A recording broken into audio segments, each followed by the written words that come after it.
Hello and welcome to the CBB Super Show, brought to you by the FTN Network. I'm your host, Walter Waddell, a.k.a. Dub Deuces 85. And as you can see, we're joined tonight by the great and almighty, the all-powerful RotoWire champion who is just going to be killing it here. As long as Duke doesn't lose, he'll probably win again. My man, Raz, Eric.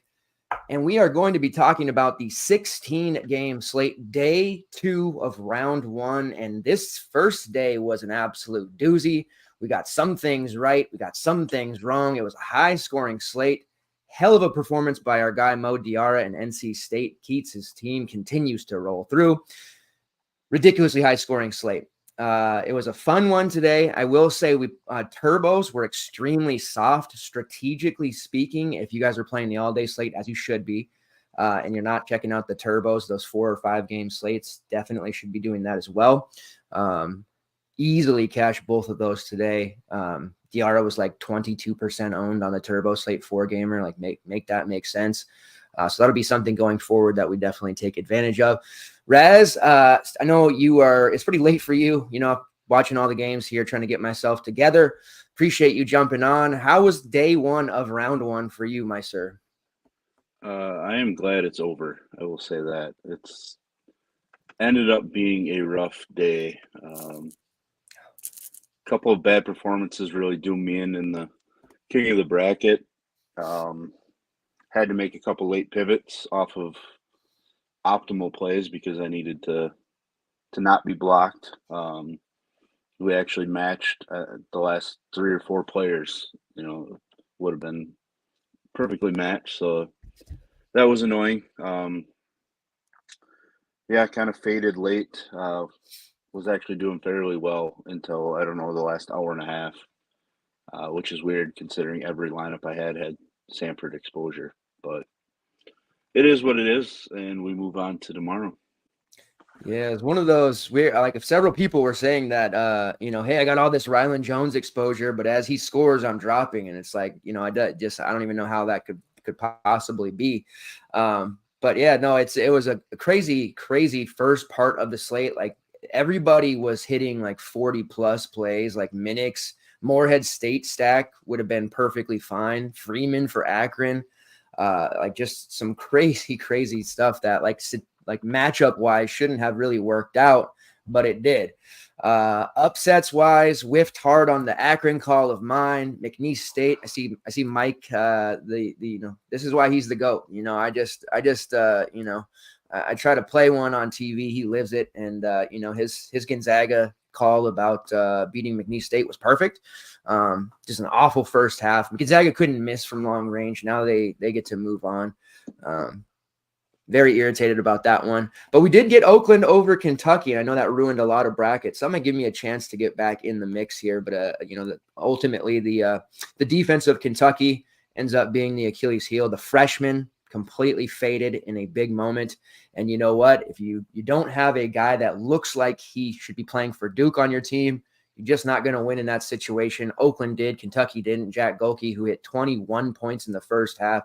I don't know how he's not on Duke right now. I feel like I was going to say Coach K, but, Shireman is going to be like calling him up and like putting a Duke jersey on him for tomorrow. And they're going to call him Ryan Young or something, because that kid looks like he should be on Duke.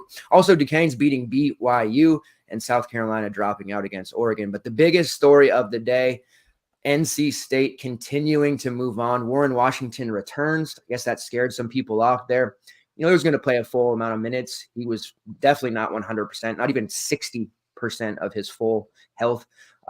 NC State's powerful front court game. Mo Diarra absolutely crushed it. DJ Burns doing his post moves from the 3-point line. DJ Horn had a fantastic game. overall, man, this Wolfpack team, they've become so easy to root for. And it's funny because like every time Burns touches the ball, the crowd's just going nuts, but they're not really doing that for Diarra.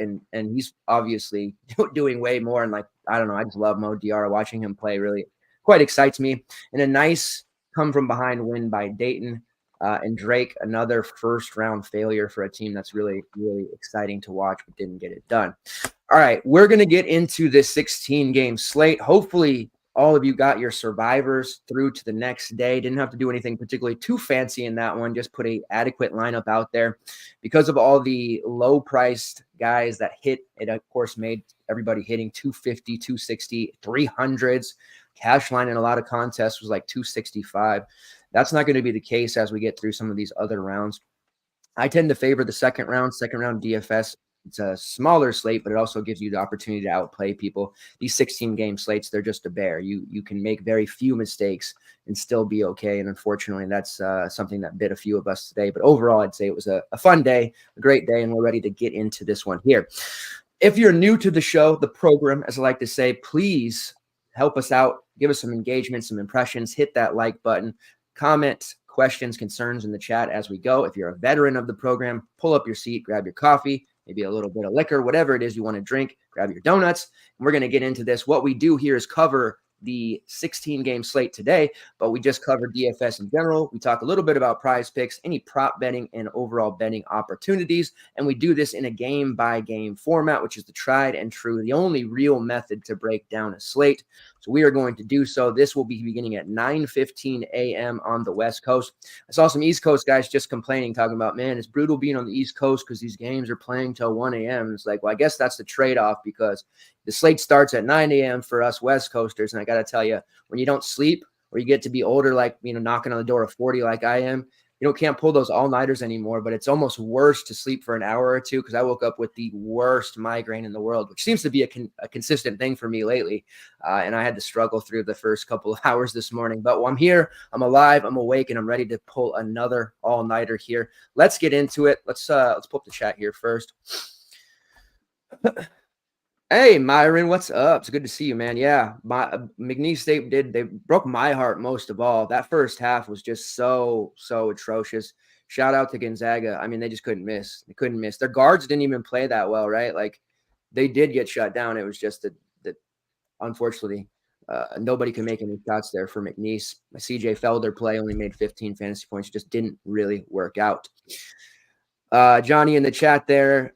Underestimated the Zags. Yeah, I guess we all did. And Coach Keats for press. All right, we're getting into it now. We're going to break down this slate. First one, we're going to talk about kicking us off the 8-9 matchup between Northwestern and Florida Atlantic. Say what you will about FAU deserving to be there. Total of 143. They are a 3.5 point favorite. I do like the Northwestern side here outright. One thing of the difference of this FAU team this year from last year is they defended at a more consistent level. This year, that has not been the case. And I do absolutely love the chance to use Boo Buie here, point props and in DFS. I think he's going to have a really big game. But as always, with our co-host and our guests, we're going to have them start us off here. So Raz, tell us what you're looking at here in the Northwestern FAU game that's going to start off this massive 16 gamer. I'm trying my best to not really play this spot. The last couple of years, I'm really trying to not play the first game of the slate. A lot of numbers kind of pointing to unders happening on those games. You can definitely play Bowie and Barnhizer. Like, they're completely fine. 35 to 40 fantasy points probably coming out. I have a soft spot for Langborg. He won me quite a bit of money last March in a run, but I don't really want to play the game, and that's tough to say because I generally target FAU games when they're on slates. So for that reason, like, I have to look at Golden.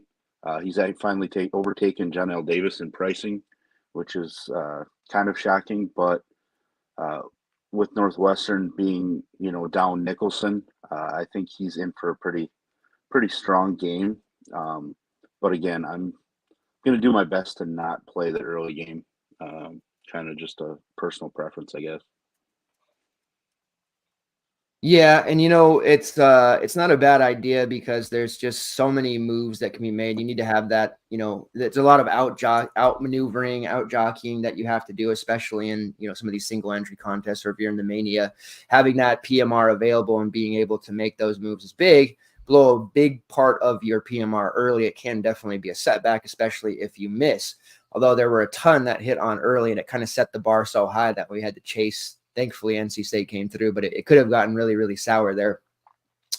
I do like Boo Booey quite a bit here. I don't know that I'll end up pulling the trigger there, that 8-4. I feel like the opportunity cost is what's going to hang me up. We had a lot of big scores from a variety of price points today. I think something similar could potentially play out here, and there are a ton of guys in the mid-range, which I favor just a little bit more.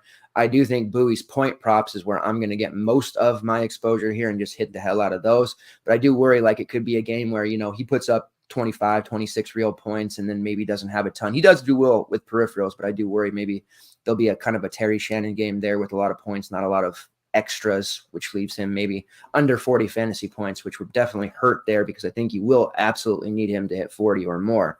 Langborg's nice at 6'2". It's a pretty solid price for him. He has that, tournament experience from last year. He made a nice run. I think he could be a sneakier look for sure. FAU side, I'm certainly going to be looking to fade all of them. John L. Davis at 7'9", like that's a pretty big bait price by DK, but I've had some difficulties with John L. Davis. He seems like he's lacked engagement at times this season. Obviously, it's a tournament, so I don't worry about that with him. But a lot of those FAU games that I watched this year, I just felt like he got phased out. It's hard to do for someone with as high as usage and shot rate as him, but there were times where he'd go long stretches where he just was looking off shots, and I don't want to get involved with that just too early in the morning either. So for me, it's betting at the Northwestern side, getting props on the Northwestern side, and then moving right along here to what I think is a more agreeable game between Baylor and Colgate. Total of 138.5, Baylor 14-point favorites. I'm not as high as I am on Baylor to make a run to the Final Four.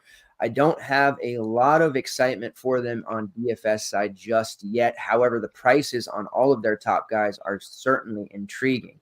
Jacoby Walter comes in at just 6'4". He had a horrible, about as bad as game as you can have in the Big 12 tournament against the Cyclones. In 35 minutes, he managed just 2.5 fantasy points. That's really hard to do. Look for a nice bounce back spot for him, but he lacks a lot of that top end upside. Very similar to Key George in some ways from last season when he would have these really nice games. Then you look at it and be like, he only put up 26 with that game. So I feel as though Walter, even though that price is solid, I don't know that there's a lot of top end upside until Baylor gets into some more competitive games.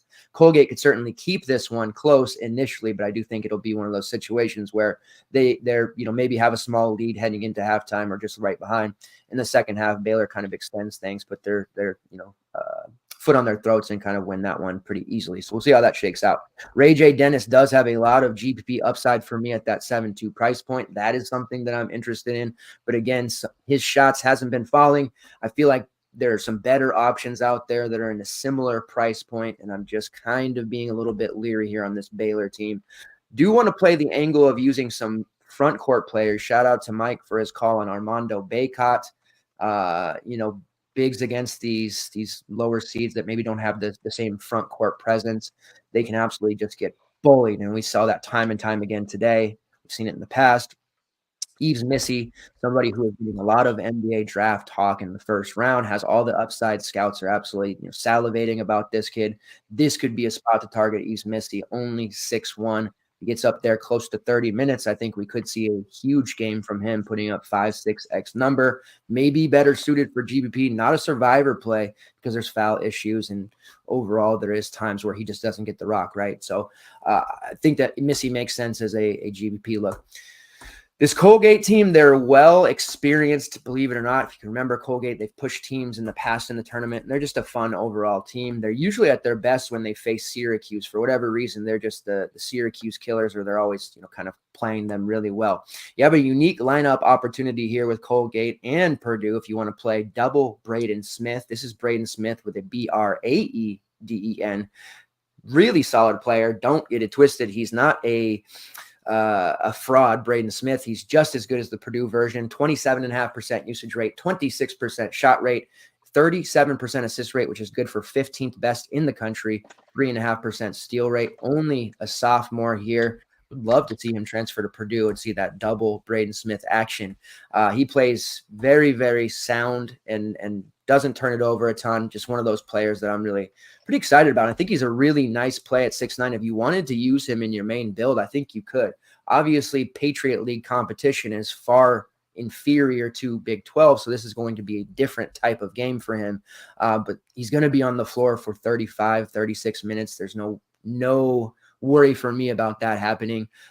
Does have the similar traits to the other Braden Smith. He has these consistent 15, 8, and 8 type of stat lines, and I really do like Braden Smith. Whether I pull the trigger on him or not, I think remains to be seen how I'm going to build my lineup, but I certainly am going to have shares of him one way or another.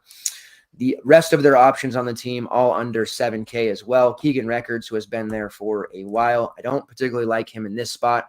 Is a sound rebounder, but I don't think against that Baylor front court we'll see him play all that well. I do worry about foul issues for him as well. And then we have Ryan Moffitt, who's also been on the team for several years, has experience at 5'4". Doesn't have the sexiest game logs recently, but I do feel like this is a game where we see him be kind of an X factor, and he makes a lot of sense perhaps as a last guy in type of option there at 5'4". Is this a game that you're looking to at all, or are you kind of just working your way towards some of the later games? Generally going to work my way towards the later games. I'm with you on Braden Smith. He does remind me a ton of the Purdue Braden Smith. Triple-double stat line numbers. So I'm intrigued. Obviously, like, he's had some bad performances against bigger schools. Illinois, he struggled mightily. Arizona, he went for 11, 3, and 4, which won't get it done at his price. But against Syracuse, he went off for 14, 11, and 8. Like, so he's capable of doing it. Last year at Auburn as a freshman, he went for 17 and 7. So, like, the return's there. So I am intrigued enough that I might sprinkle a share in. But mostly I want to kind of avoid the game. One guy that I've been debating tonight before we got on the show was Jalen Cox for them at 4,500. Has slid into the starting lineup recently. Minutes are, up 20 to 30 plus even in some spots. 2 games ago, he dropped a 37 fantasy point performance, multiple 18s, 19s, and 20s. So, like, I think he's kind of like a last man in type value play, even though I don't really want to play this game. I haven't looked ahead to see what kind of value we're going to have in later matchups. So, for now, he's going to be kind of in my pool just in case. The Baylor side, like, I really might just play Bridges because he has upside. I just don't love the price. And then Missy kind of intrigues me at 6,100 for a GPP flyer where I think he could go 6X in the spot. Definitely. All right, we are going on to the next game here, UAB versus SDSU. It's a total of 139. SX 6.5-point favorites. UAB got here making a run in the American tournament where they stifled out Temple's tournament Cinderella run that they were making.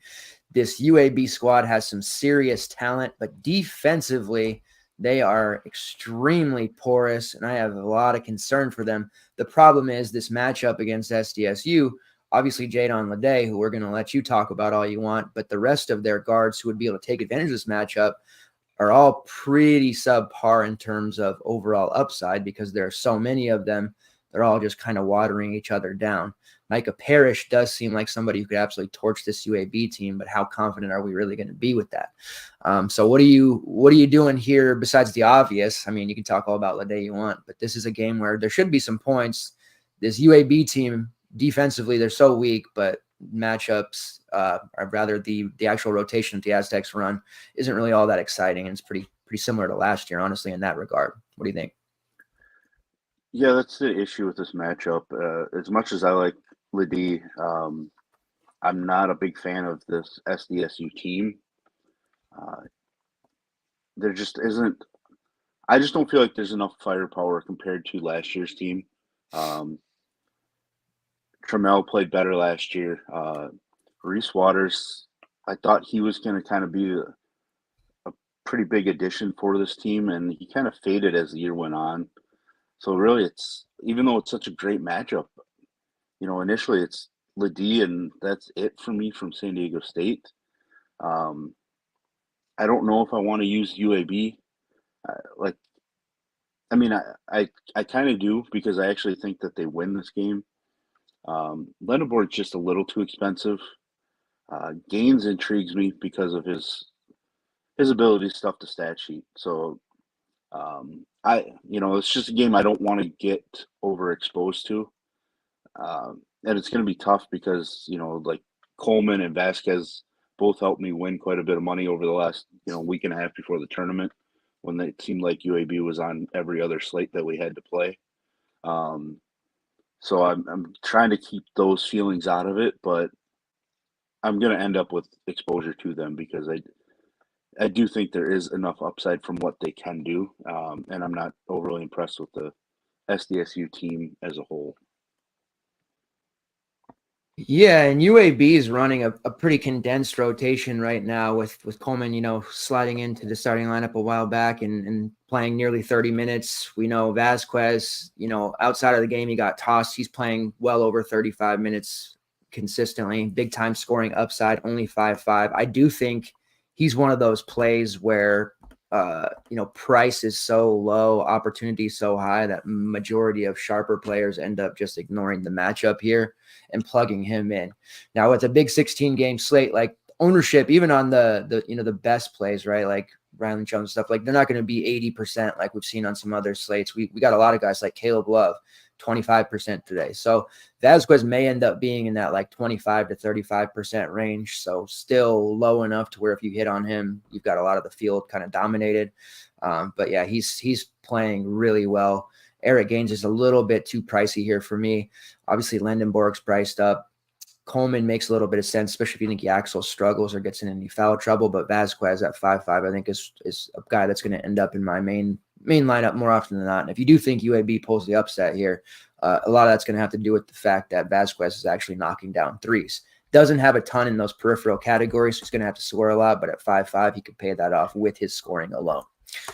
And yeah, Reese Waters, he was like, a pretty key cog for the first month of the season. Then he fell out of the starting lineup, and now he's down there at 4.4, but just doesn't have enough offensively. You would think that Trammell without Matt Bradley, he would have ascended into this level of, just 35% usage rate or higher, but they really kind of just shifted their team and went to Ledee, which makes more sense anyways. But Trammell is somebody with that tournament experience. You'd think if they need to go to somebody and to score, it's going to be him.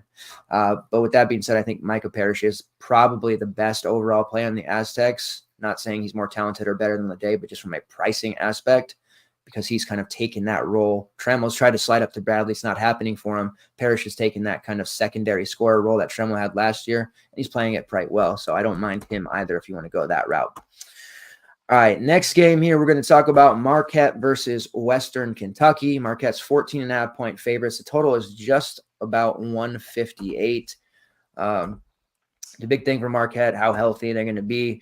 Obviously, we saw Kansas to shut down McCullough. They talk the same way that, Shaka's talking about Kolek. He's going to be available, though. It sounds like I don't expect anything there for him not to play. That oblique injury could be tough. This is at least a spot where they don't have to throw him out there, I don't think. We'll see. Anything can happen in these games, right? But they might not have to play him 38, 39 minutes and really overextend him. The path for Marquette got a little bit easier today. With Kentucky dropping out, obviously Texas Tech, we'll see what happens with this Florida-Colorado game, but things have really opened up for Marquette to potentially make a run there, especially with the other part of their pod 11-14 matchup that's coming up with NC State Oakland. It's going to be an amazing game, by the way. So they can afford to maybe lean back on Kolek here. We know Oso Ighodaro is also dealing with an injury, which is a knee. That can be, something that flares up at any time. Otherwise, if he was fully healthy, playing his normal 35, 36 minutes, this would be a matchup. I'd love to use him at 7.4. I don't foresee anyone on WKU being capable of containing him. But I do feel like this is one of those games where it's a more spread out production here for Marquette. They're playing this Western Kentucky team that's middling on defense. They're one of the fastest paced teams in the country. They are just going to try and, rush every possession, which may not be the best idea for them against this Marquette team. See how that shakes out. They have a lot of P5 talent. Rodney Howard, who I believe is one of your guys, Brandon Newman, Dante Allen, Christian Lander. These are all guys with P5 experience. Not your household names. Only true sickos probably even know who those players are, but they do have a pretty solid group. Plays fast. Defense is sometimes optional. So there's definitely some looks here for the various Marquette options. If Kolek's not 100%, and he won't be, it could make sense to still use Cam Jones, who is a little bit pricey at $8K, been taking a ton of shots. I think that will probably continue, especially if Western Kentucky comes out on fire a little bit early. Cam Jones needs to match that. You could see him put up a nice first half score. Do like the value options here. Chase Ross. Now, Kolek being back, theoretically, he should drop in minutes, but I do think this is still a spot where he could play 25-ish minutes off the bench, put up a nice score. Ben Gold, definitely somebody that I like. He's only priced at 4 or 5, even with Oso, around in a possible blowout game. We could get Gold closer to that 20, 22-minute range as well. And this is one of those, garbage time heroes where he could put up a big number. And by the time you look at it, oh, wow, Ben Gold has 24 fantasy points. I wish I would have used him situations. Maybe not a main team viable guy. And I don't like to try to predict blowouts. It's not usually a winning maneuver, but these are options that I think we can use on this Marquette team. How are you handling things with Kolek? I mean, 8-1's a good price for him, but would you be using him coming off the injury here where they might not need him? And how does that affect any of the other Marquette guys for you? Right now I'm planning to go light or not use Kolek at all. Unless they come out in the morning and a report says like he's just going to play a full game, which I don't think they need him to. I understand them playing him just to kind of get him back in, get any little rust off, maybe give him, I don't know, 2 5-minute stretches each half even, just to get him going. So I think I'm just going to go back to Cam Jones and maybe some David Joplin. Joplin feels a little more like a safe option, but there is upside when he does get hot. But I think he's just kind of a 4 to 4.5x play with that rare upside to if he gets hot. Cam Jones is just the guy that's been doing so much. 15 plus shots in what is that? 6 straight games. Plus doing all the ball handling, and he's even rebounding more too. Just far more active. So with that pace up spot, I think Cam Jones is a very interesting 8K guy because I don't know that people want to play him, seeing 8K next to his name if they're not going to dig in. But most of my interest in this game is actually on the other side because of the price points. Yeah, projections wise, I did a run through as much as I could while having the Sanford game on and watching that NC State game. Several players, kind of bursting here, which I think we'll see not a huge amount of rostership across the board on all players, but I think 1 or 2 of these guys will end up having a decent chunk. Player like Brandon Newman, who's priced there at 5-1, would expect him to play 30 plus minutes. No reason to think that he couldn't get 20 plus fantasy points there at that price point. Has a shot rate just over 21%, takes a high volume of threes, not a particularly efficient scorer, but that is that volume we remember from him. Purdue, it's kind of how he did things in that second unit. Christian Lander is there at 4-8, played 32 minutes in the title game against UTEP. He has scored 20 plus DK points in 3 of his last 4. Could foresee him getting some ownership there. Former Indiana kid, role player, has found a pretty nice spot here for Western Kentucky. Boubacar Faye, who is only 4-4, played 20 solid minutes against UTEP. Might feel like a chase after he put up 32, but if you go back in his logs and see the way that the Hilltoppers have used him, they, definitely going to need him. I early in the season, I thought front court options against Marquette would be a thing because so deceptively, you don't look at him and think, man, that's a tough mother effort. He could get pushed around in the paint, and he doesn't really. He's held his own all season long. Now that he's banged up, I think somebody like Faye could, maybe sneak up, get 7-8 rebounds, get some putbacks, pay off that 4-4 price pretty quickly, even if he doesn't play more than 18 to 19 minutes.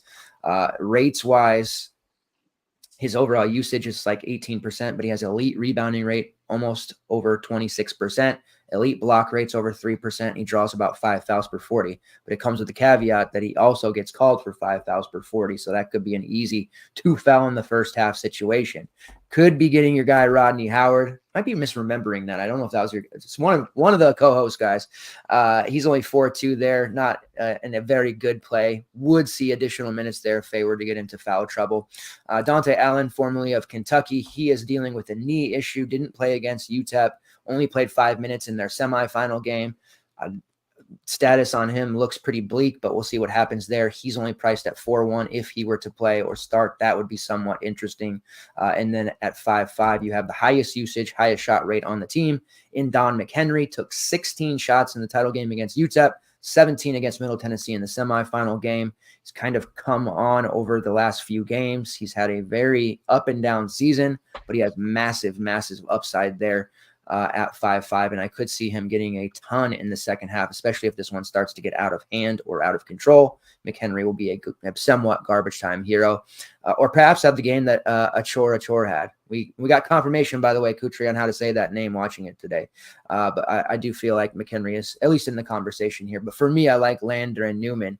You mentioned you're looking at various options there. Which of those are most likely to be in your primary build? And I know you're a multi-build guy, but if you're running any single entry or high dollar stuff, which of these guys would you be using? I'm pretty sure right now, obviously we're only 4 games in, but I'm fairly confident in McHenry and Newman both making my main lineup. Just a pure price point play. Like I feel pretty confident in, 4x plus with enough upside. Newman might not have much upside anymore. I mean, he does have a few 40 games this year. So, I guess he does still have the upside. It just looks like he's kind of settled into basically 4.5 to 5x what his current price is. I can live with that. Obviously, if as I build, he'd be the first one to come out, and I'd keep McHenry because of his upside, based on what we find later on in the slate. So, and I don't mind Lander. He's more volatile than Newman. So, it's kind of flip a coin, I guess. Roll minutes kind of disappear. I'd have to go back and look and see why I only played 4 minutes again at FIU, 9 minutes against Middle Tennessee State. Those are some question marks for me. But, yeah, it's really just those guards. I don't mind the forwards, but I'd rather use guards against Marquette in this matchup. Yeah, and Lander's viability really will hinge upon Dante Allen. Allen normally the starter. Lander got the start in the title game because Allen couldn't play.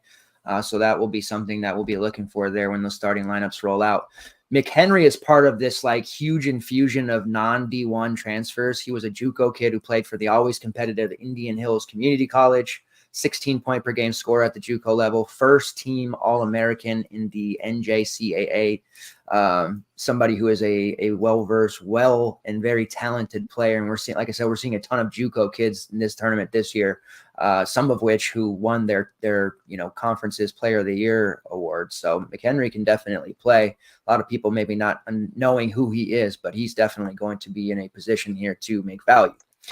All right, next game on the slate, and we have. It's going to be a Mike. I hope Kutri's still hanging around because we're gonna play this UConn Stetson game similar to the way that maybe we played the North Carolina game against Wagner. In this bout, it is a 27-point spread. UConn heavily favored against the Hatters, who are in their first tournament ever. Shout out to them. They have some pretty decent players too.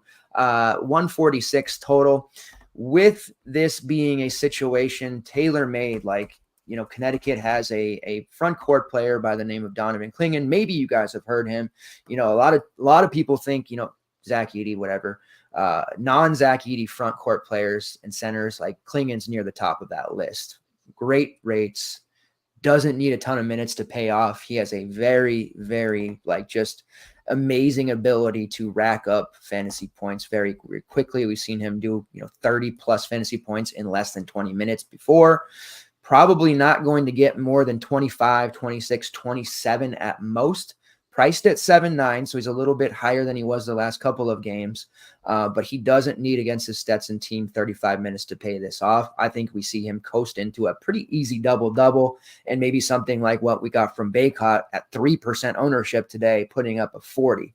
Now, because of how big the slates are, and a lot of times people look at, and this came true, we talked about this last night, a lot of people ignore those higher seeds when they're in these big spreads because they're worried about the blowout losing minutes. But there's a lot of merit to what Mike said last night with using front court players against overmatched teams, and that would mean Donovan Clingan should be able to deliver a really huge game at what I would suspect to be very low ownership. Looking at what Stetson has here, they have some really solid players actually, but none of them in which that we need to be worried about as front court options. Jalen Blackman, who is one of their guards, he is phenomenal, 33% shot rate. Steven Swanson, he is a excellent facilitator. Like, their backcourt is fantastic. They do have a center by the name of Auburn Gadaretse, who has ridiculous efficiency numbers, but going up against a Donovan Clingan, nearly 7 feet. He's a Belgian kid. He's only like 205 pounds, doesn't have the weight to really bang with Clingan, and I think it's going to be a situation in which he finds himself getting into major foul trouble. He does have a fouls called rate over 5.5, but again, a really efficient score, 74%, third best in the country, gets a ton of bunnies, but that is against teams throughout the ASUN conference. Dealing with Connecticut's going to be a completely different story. I don't know that we can really utilize him there. If you're going to want to use Stetson guys, it would be Blackman, it would be Swenson. Price-wise for these Stetson guys, Blackman 7K, probably tough. Swenson 6.8, probably tough. Really makes it to where I think a lot of people will just end up fading this game. I do want to highlight again, there are times where these 15 and 16 seeds have players that end up on the optimal. We saw it today with Morehead State even. They weren't a 15, but 14. And you don't want to completely ignore them. So I think Stetson guards at least have some merit for GPPs, but UConn is one of the teams on my short list that I typically don't want to target against unless we're talking about a 4-game slate or less. So it doesn't mean we have to ignore them, but they're not a priority, at least for me. Clingan is. I'm going to play that front court, big men against lesser, strong, weaker teams. I think Clingan is the play here. Newton's a little bit too spendy at 9-1. We've seen Newton in blowouts kind of underperform, right? He won't look for a shot. He'll probably get like 10 or 11 assists. How much we actually score. Cam Spencer has been kind of blowout proof, so I like him at 7.4. Castle's been hit or miss lately. The 6.7 is cheap for him, but he's more of a GPP option. And then if you really want to get galaxy brained and play for the blowout, Hassan Diarra, sitting there at 4.9, the most realistic, or you can go down GPP shares of Jalen Stewart, who I do think plays closer to 15 minutes for this one. He's only 3.8, or perhaps Samson Johnson at 4.4. I could see him getting a big amount of run in the second half and doing exactly what Clingan does to them in the first half. How are you approaching this matchup here? For the most part, I'm probably going to fade most of it. I'm going to treat UConn like I did treat UNC today, where I think my highest exposure to them is going to come from a bench forward. I played Withers and even Jalen Washington, but played Jalen Withers today just because I thought, from what I watched, I just knew that UNC was just going to dominate the rim because Wagner had absolutely zero size. So in this, I do have some interest in Stewart. I wish he wasn't 3,800. I would have thought maybe he'd be 3,300 or 34. But I'm going to play some Samson Johnson as well. I can understand the Clingan call. I don't really view him quite the same as Baycott. A lot of these blowouts, or in his 18 to 22 minutes, he still finished around the 30 mark. And I'm kind of looking for a little more upside. It's not saying that he can't get there. It's just I have a feeling I'm going to prefer to spend 7,900 on somebody else who's probably going to play 30 to 35 minutes instead. So for the most part, I'm just going to try to avoid these gigantic spread games. We tend to see the teams spread it out a little bit, like you mentioned with Newton in blowouts. He just kind of defers a little bit more. So to me, it's just a kind of stay away for the most part. the Stetson guys just aren't cheap enough for me. They're just a little overpriced in a spot that I would say will end up very similar to when they played Houston early on in the season.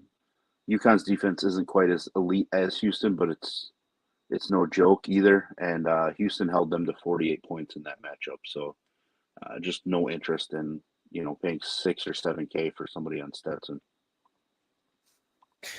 Yeah, going back to the talk of the turbo slates, I use Withers on the turbo slate there. Just seemed like a really logical decision because of that extended run he would probably get, and that obviously worked out quite well. And I see some chatter in the chat box from Scott there about who's the Withers of UConn. Is it Samson Day? Kind of speaks to what we're both saying there with Samson Johnson. Would make sense to use him there because of his expected second half run or additional time. He's a regular rotation player anyways.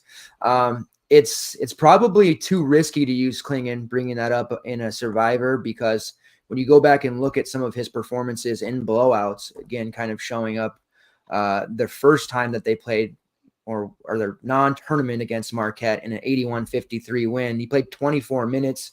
He put up 40. Then you go back and see they played Arkansas Pine Bluff in a game where he played 22 minutes. He put up 27. So it's obviously there's going to be a lot of variance there with just how productive he is. He only needed 18 minutes in that near 50-point win against Xavier to put up 35. But you're right, if he goes under 40, maybe that won't be the ticket there, even at the 7-9 price. So something to think about. But I do think he probably cruises into 35. Maybe that opportunity cost is too high, like you had mentioned. Stetson does have another front court player who's 7 foot that has P5 experience, one Trayton Thompson, who did play for Minnesota there, in case you think he's going to have a success dealing with Klingon and Samson Johnson. He won't, but maybe. All right, moving on to the next game here. We have New Mexico versus Clemson, a nice total, 152. New Mexico actually 2.5-point favorites despite being the lower seed. The Mountain West took it in the shorts a bit today. Colorado State, they got that Virginia stink on them, I guess. So hopefully, that doesn't mean Texas got that Virginia and Colorado State stink on them going up against Tennessee, but we'll see. This is a popular upset pick. A lot of people that I've talked to have taken New Mexico. That pick and roll action, I don't feel like Clemson's guards are going to be very, very good at defending that. I don't think that Jalen House will have any issues breaking down whenever Gerard's on him. Same with Chase Hunter. And I just feel like overall it does make a lot of logical sense to not only bet New Mexico, but also look to some of their options here. Pricing all over the place, though. Where is your head at with this one? Are you in line with the public on New Mexico, and which guys are you going to be actually using? Yeah, I'm very much with the public on New Mexico. They're one of the teams that I thought could make a little run in their region. I'm not overly high on Clemson based on the way they finished the season.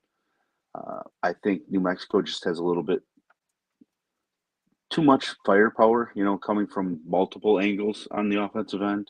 So I do like the New Mexico side. But for DFS, that makes it difficult, right? Because they have multiple ways to attack you.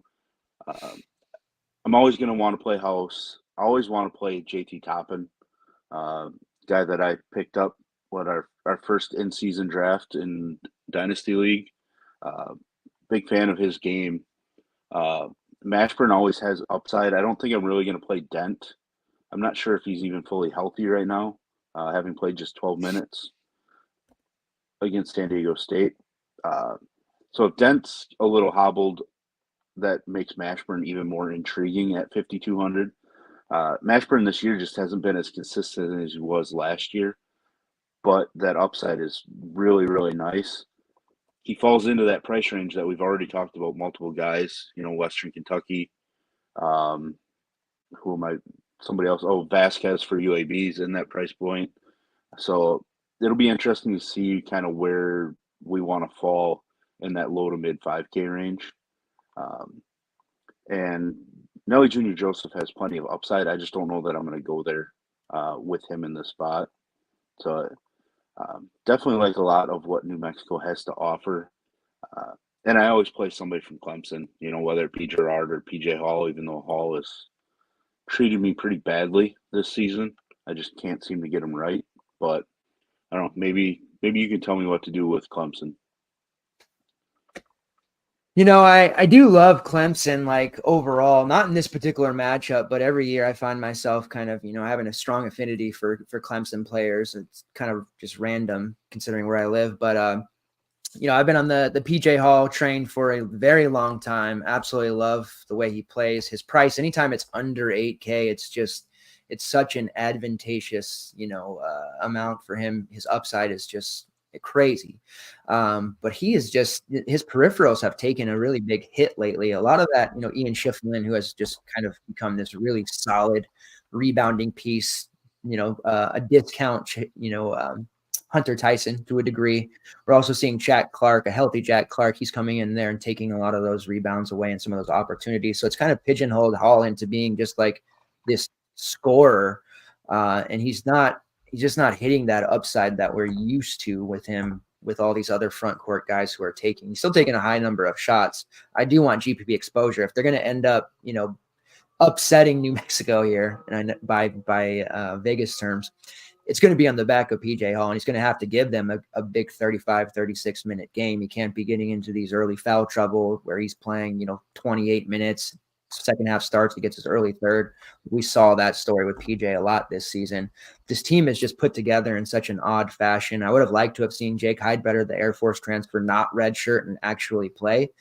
That would have given them a little more stability in the perimeter there. No offense to Joey Girard, but when I think of facilitators and keys to the car, offensive options, he's just not that guy for me. I think he could have a lot of issues here, like I said, defensively, and I think he's going to get ran ragged on that end to where he's just going to be bricking a ton of shots. And what really hurts Hall is when we have these games where Joey Girard and Chase Hunter, who seemingly takes his cues from Girard lately, end up taking all these poor shots on the perimeter, takes from the more efficient ones from Hall and even Ian Schifflin to a degree. So I don't know that I like any of the options here. Jack Clark remains in play at 5'6" as a cheaper kind of last guy in, but I'm not excited about it by any means. I used to be really high on Chase Hunter pre-Joey Girard. Not as much these days. Girard does project over 4X for me at 6'5", but that's just because he plays 35, 36 minutes and takes a ton of shots. Most of what I want to do here is with New Mexico, pushing the pace, one of the fastest teams in the country against one of the slower ones in Clemson. New Mexico is 8th in overall tempo. Defense, they're top 25. Offense, top 40. 21 on Ken Palm. This is just the real deal team, the way that they're playing. If any of the Mountain West squads are going to make a run, this would be the group to do so. And Jalen House, who, they had the injuries to all their guys early on in and out of the lineup. It took House a little bit longer this season to get going, but once he did, he became one of the most consistent, exciting guards in the country very, very quickly. And people started to take note more than just DFS players or college basketball fans. This is one of those the teams on the West that are people don't get to watch as much, but House's name comes up a lot when you talk to people, especially in this tournament. The way he played against SDSU in the final, 22 shot attempts, 42 fantasy points. I think that will continue. Again, whenever they end up in the pick and roll, they're just going to absolutely ace this Clemson perimeter defense. I think House has got to be a consideration for main team at 7'6". You had mentioned Dent being somewhat banged up. The price it's baity, if you will, for lack of a better term. But yeah, he's certainly not up to specs here health-wise. Jamal Mashburn, I think, is a really intriguing option at 5'2". I don't know if he's quite Survivor intriguing, more of a GPP look, even though he's super cheap. We know he's capable. And then Nelly Jr. Joseph, who will have his hands, full with this Clemson front court, but he had been playing really well. Coming into the last, 4 or 5 games of the season, he was just playing about as well as anyone in the conference.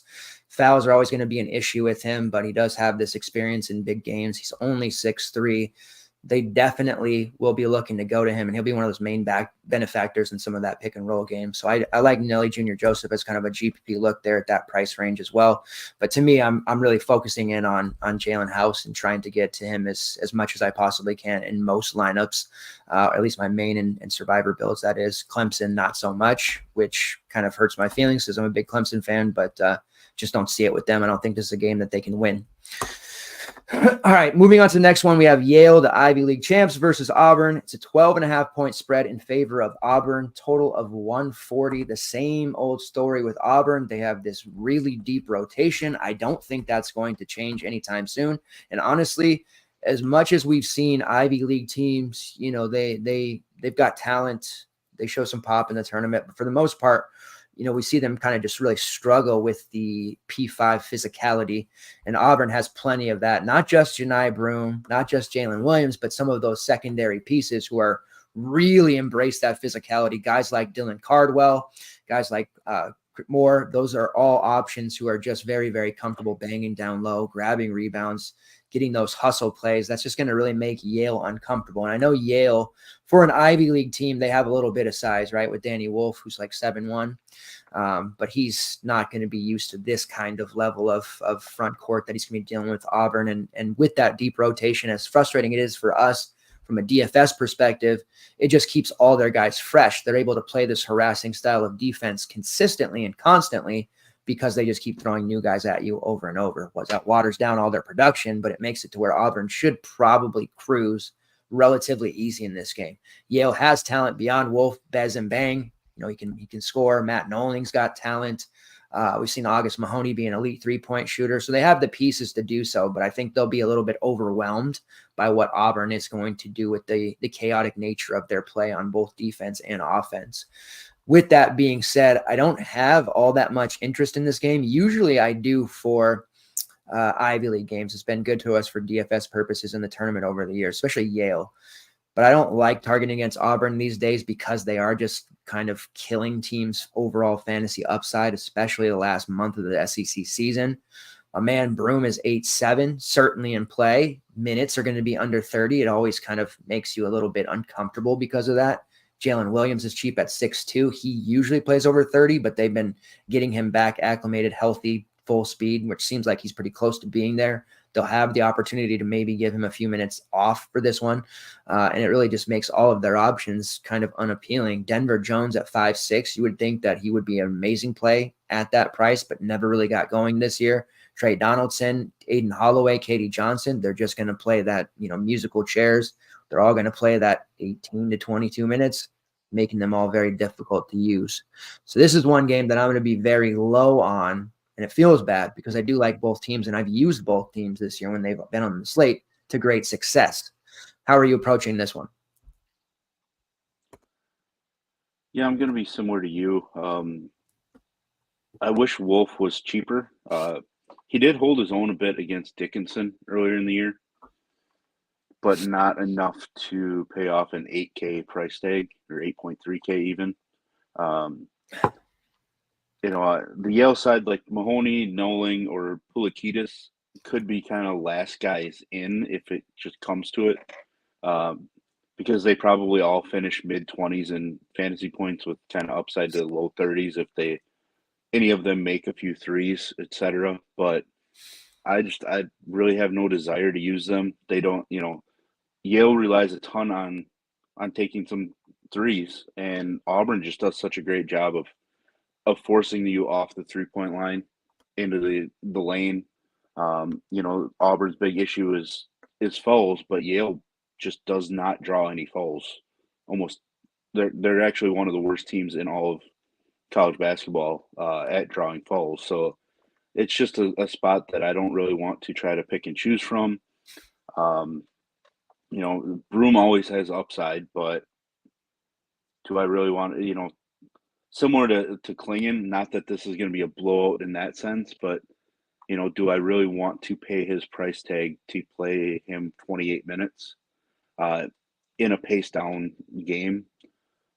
I may go with Baker Mazzara, even though I hate watching him play. Like, he just complains about things, and then he's kind of like that pest that just annoys people. You know, he does things to try to get under the opponent's skin. Some of the things kind of look half cheap shotty. Kind of reminds me of a Duke player, you know, from over the years. Jalen Williams is a guy that I've played a little bit more recently.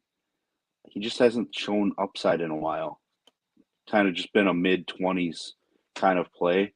And if tomorrow's anything like today at all, like, we just can't litter our lineups with 4X plays at all. Today honestly was crazy. I don't know that we would see that again on this slate. Just I know you said you were getting a chance to look later because obviously we're grinding today's slate, but today just man, there was like very limited defense in spots and guys were putting up like ridiculous scores. But you're right, we need to kind of aim higher here. Especially in these larger GPPs, we need to be able to, try to plan for, hey, if this guy can get to 5X, then let's proceed. If it's a 4X score, yes, that's good, but 260 wasn't enough today. Will it be enough on this slate? I think it would, but still, I think it's just good to aim that way. Looking at early projections like Bez and Bang at like 37 minutes projects pretty well, but it's like 4.2X. I don't know if I believe that. I think he's probably putting up like 25 here. And Danny Wolf, like you had mentioned, he struggled against Gonzaga, held his own against Kansas, did well against Vermont, a tournament team. But I don't know. I just feel like this Auburn group is just going to be all in his shit, for lack of a better term. So I'm going to be steering clear, I think, of this one. It is the game that I most feel like, I'll go back and look at how it plays out and be like, oh, wow, two guys from this one that were 30% owned had no business being that way. Both went for 7X. Cool. Hopefully it doesn't happen, but if it plays out like today, it might. All right, next game on the slate, and one that I'm certainly going to be excited about, as I think a lot would be typically, Florida versus Colorado. They're 1.5-point favorites, should be going a down-to-the-wire type of game. Total of nearly 160 coming in on DK at 158.5. The Gators they're involved in a lot of fun and fantasy-friendly games. They obviously know Micah Handlogden after suffering that gruesome injury. That will likely mean we finally, and I don't root for a guy to get hurt, so I'm not like celebrating that by any means. I am intrigued to see out the possibility of Alex Condon starting and even possibly playing 30 plus minutes.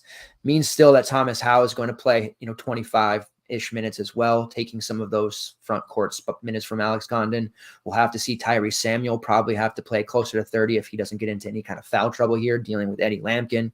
And honestly, we're probably going to see a lot of Denzel Aberdeen as well here playing in a small ball lineup, which also means we could potentially see some Riley Kugel. But I don't know if I can use him. He's just been in and out of the lineup. But the price on Condon, this is the play I really want to highlight at 6.2. His fantasy point per minute numbers are fantastic. He has really great rates. He's definitely going to be a stud. Like coming into next season, I don't know what's going to be happening with Micah. It might be a long road. We'll see. They're both, got eligibility left.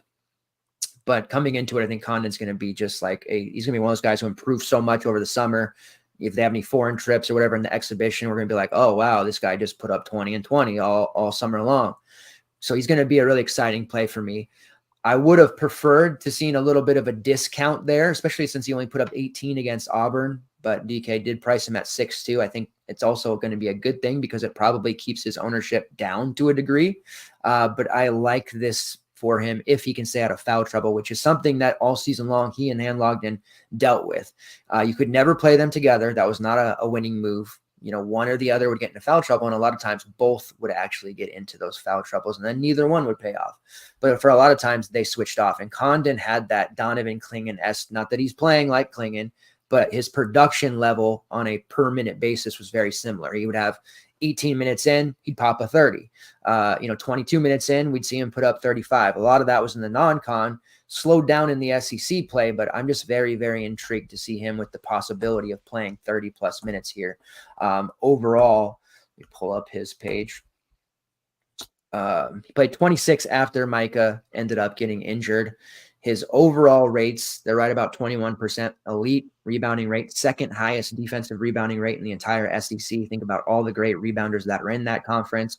Combined rebounding rate of 33%, a block rate of 5.8%, top 10 in the SEC in that category, and he draws nearly 5 fouls per 40. But as a freshman with a lot of development still to go, he does pick up a ton of fouls. That has been some part of variance that hasn't been too kind to us lately. So there is going to be some nervousness for me as using him as a core play or a main team play. But man, if we get him to 30 minutes, I think he absolutely obliterates this price.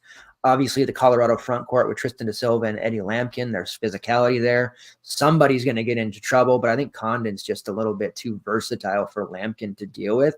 And I don't think he'll be afraid to go at him either. Aberdeen's only 3-5. I'm curious to see. I'll get your opinion here in a second. Got to assume he plays 20-plus minutes. He put up that 30 against Texas A&M. Really had to pump the brakes because people were like, so excited about using him. He did end up having nearly 30% ownership against Auburn. He put up 12 at near min price. I guess that was okay. 3-5, expectation of 20 to 22 minutes, maybe more, especially in, like I said, those small ball lineups. He's certainly got to be in the conversation there. Thomas Howe, if you play the card of, okay, he's sliding into the Condon role, Condon sliding into the Hand-Logden role, that means Howe would have a possibility to play nearly 30 minutes if Condon sits with 2 fouls. We've seen him throughout the latter part of the SEC season have some pretty big games. He's only 4.9 for this, what I expect to be a larger role. So that makes him intriguing to me as well. I'm pretty high on this Florida side overall. And then you've got those elite tier GPP winning type plays like Walter Clayton at 7-2, who was pretty subpar in his last 2 games in the SEC tournament, but we know what he can do in the tournament here. I'm excited to see that. And Zion Pullen there at 7-3, who has shown flashes throughout the season. That is a very strong backcourt. It's going to be a major problem for Colorado to deal with because there's 2 of them and only one of KJ Simpson. And then Tyree Samuel, who's priced the most expensive on Florida. I would expect him to be very low owned because of that, but don't sleep on him. If he gets into that 30-minute mark, he also has really sneaky fantasy point per minute numbers, and he's actually been one of the safer options on the Gators, believe it or not. He has been a perfect fit for this Gator system. On the Colorado side, I really whiffed Cody Williams yesterday. I got really too cute, played him in some lineups because I go on these deep dives and read these reports and like, okay, NBA scouts are salivating about Cody Williams. Seems like he's getting closer to being 100% healthy. He's ripping the mask off. He's good to go. But clearly watching the game yesterday against Boise, he's bothered by how physical they were, but he's not anywhere close to 100%. I wouldn't even say he's at 80%. He was very timid. He had a block shot, a really electric block in the first half, but he was so timid on the defensive end, they couldn't even use him in the second half. So that kind of takes him out of play. That's going to put a lot of pressure on Lampkin to try and play 30-plus minutes. Now, he did not get into foul trouble yesterday against Boise, and he played really well. I don't think he'll have that same level of success against Florida. I just don't.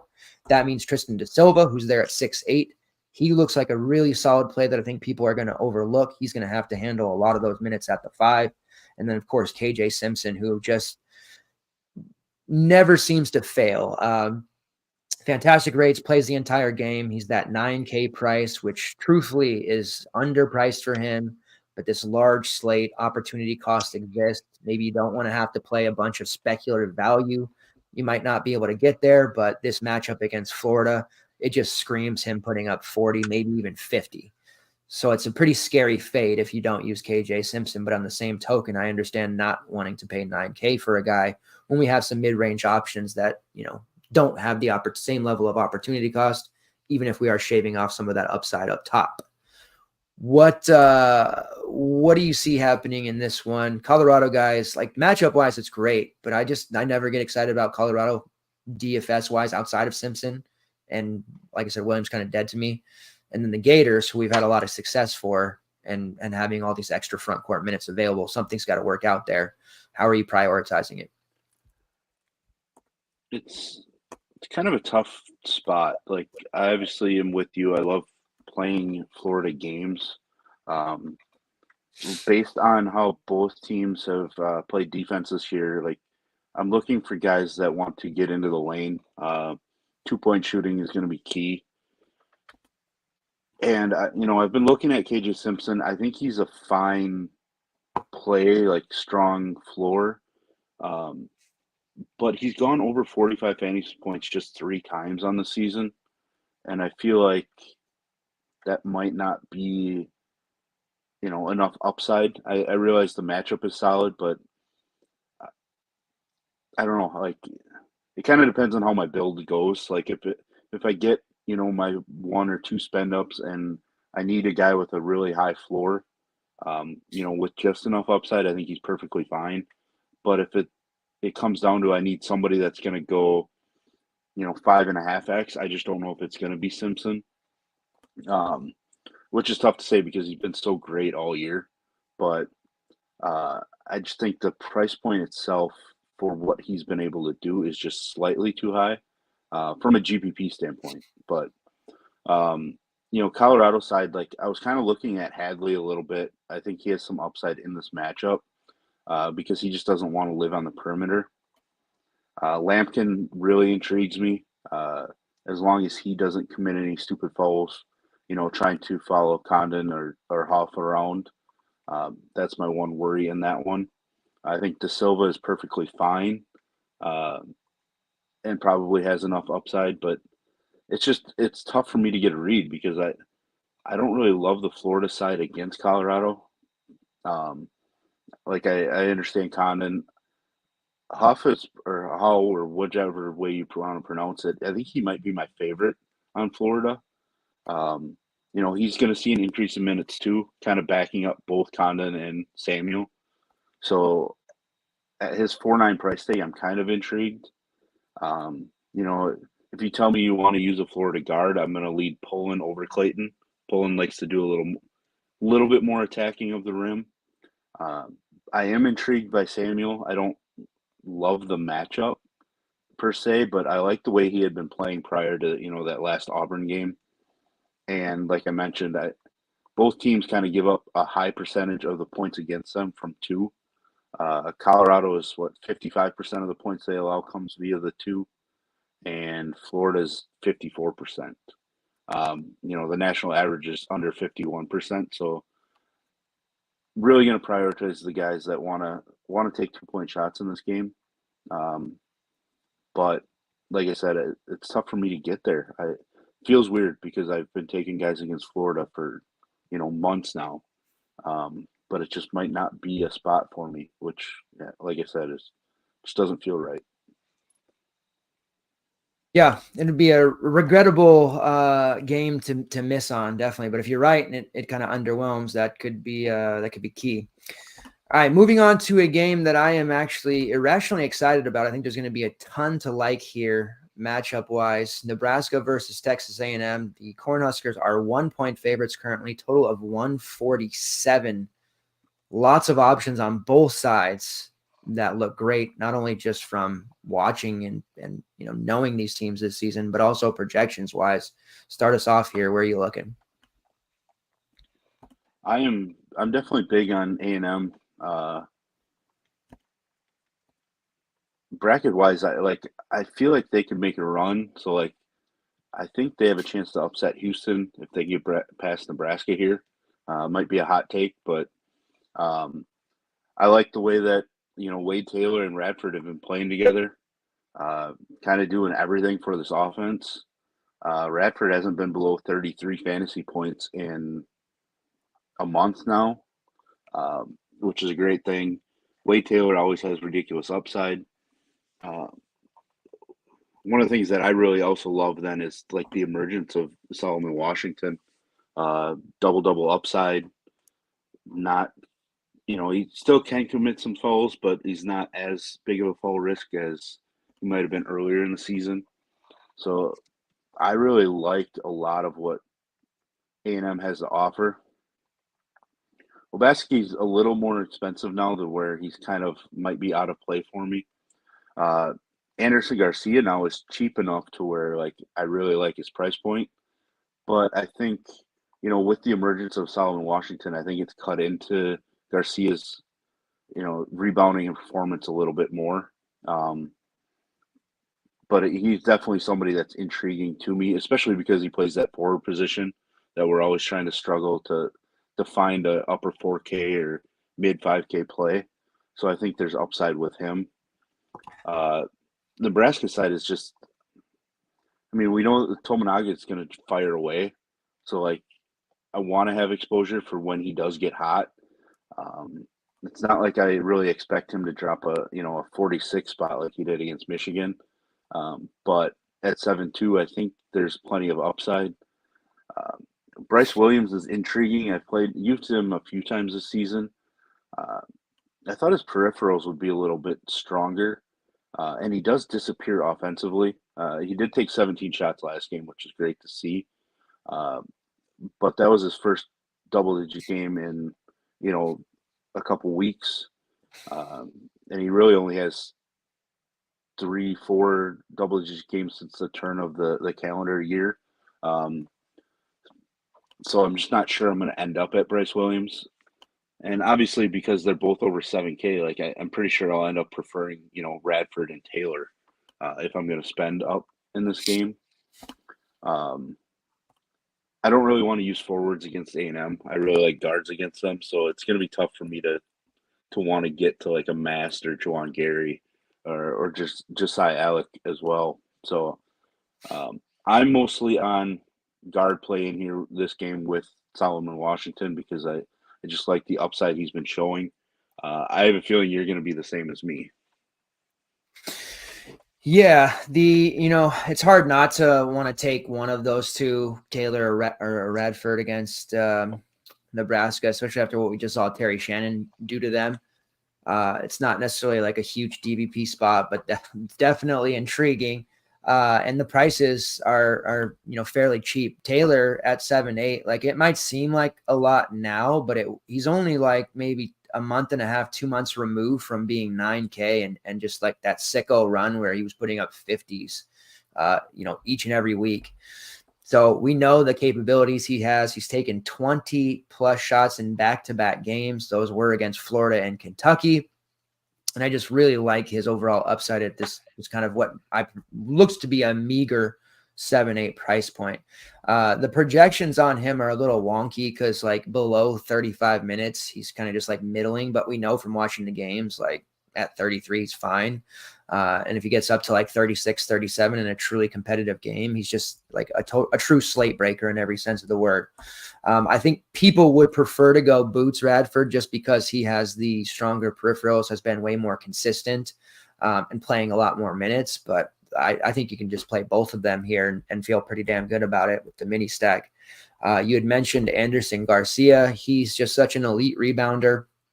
When you watch those games, he finds a way to get to the every single rebound that comes off, he's around it. He has had some foul issues that have kind of caused his overall production to slip. And that's why we're getting this discounted price at 5.6. Don't like him to not get into foul trouble dealing with the likes of Juwan Gary, Rink Mass, Alex, as you mentioned. I think that, he is in play for sure at 5.6, but I don't think he's main team worthy just because I'm not sure we'll get more than like 24, 25 minutes out of him. He's just super aggressive. The way he plays just leads to fouls, and they're not bad fouls. That's just how it happens. Bosque at 6K, he said he's probably too high for you now. I would tend to agree. He's still going to be in that role of 30 plus minutes, I think. But still, he's the third or fourth option, right? So that's now becoming an opportunity cost. Same could probably be said for Solo Washington. Fouls can really wreck him as well, but he is just playing so confidently, and he works really well with the way that Taylor and Radford, play, and it's leading to a ton of opportunities for him, not only off the glass, but they're actually looking for him and they're running plays for him on the low block, and he's scoring. His overall offensive weapons in the post are like night and day difference from where they were back in November. So he's still in play at that 6.6 price as well. I don't necessarily think I'll end up with Nebraska, even though I think two of their guys could easily make value. The projections really like Juwan Gary. That's always the case because his rates are elite. His price is pretty low at 6.4. Rink Mass, same thing. He offers a lot, like floor-wise. But overall, I think Bryce Williams is probably the best option here. I think he offers us the most safety with what he normally provides. Tominaga having the most upside because of all the shots that he takes. So I do think it's a weird spot to be with Nebraska because fading them completely doesn't feel like the right move. But when you look at their prices and some of the downside with Gary and Mast, it just doesn't become a priority for me. Maybe some GPP mini stacks of this game. If we land in their range, like, you have 6.5, 6.6 for a last guy in, and you really like it, and you need a forward, Gary makes sense there. But the activity from Garcia and Solo really do worry me there about Gary. And I think somebody out of those three is going to end up with just really porous play because of fouls. And I don't know that I want to get involved with that too much when I can just take the two A&M lead guards and likely coast into 35 plus fantasy points each. Pretty nice thing to feel. All right, let's move on to Vermont versus Duke. Vermont has been on the cusp. They had that awesome win back in like 04-05 against Syracuse. They've been very close ever since whenever they pop. This is just a great spot because, it's become somewhat of a March tradition every few years for Duke to lose to a lower seeded team. I think this might be tough for Vermont, just, stylistically, the athletes that Duke has. It does concern me quite a bit for Vermont to actually pull this off. But I know they've been a somewhat popular pick. And looking at it, they've got some guys who are truly banged up. They do have some relatively intriguing options like Shamir Bogues, Ilari Aofale. There's some guys here who could certainly pan out and that we can look at. Bogues comes in at 6'7". That's purely a GPP look, but he's not going to shrivel up against this matchup. He's definitely a guy who has a high usage rate, high shot rate, really elite steal rates, forces a ton of turnovers. Duke has pretty steady ball handling play. They're going to be without Foster, but that shouldn't hurt them too much. And you can go back and look at some of the games that Vermont's played. They didn't have any Duke games, but they did play against some tournament teams like Yale, like Colgate. Then he had some pretty good production. They did play Virginia Tech, in which he was awful, but he went through a stretch where he was playing under 20 minutes, and he was banged up during that point, so he gets a pass for that one. I do like him. GPP look, not going to be looking to him as a main team guy by any means, but he's certainly an interesting look. As far as anyone else, 6'2" for Aofale. He played 36 minutes in that title game. He scored 23 plus fantasy points in 3 straight games.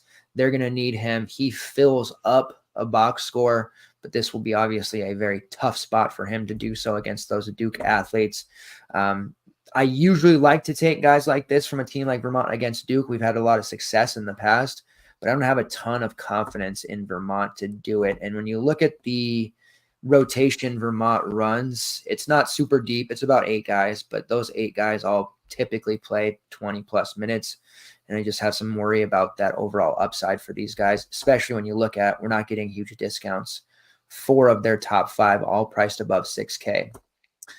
On the Duke side, I'm happy to report Filipkowski is priced at almost 9K. If it would have been like a 7-4 or 7-5, that would have been one of those situations where, okay, 16 game slate, Flip's going to be, 70% owned. That's really fun.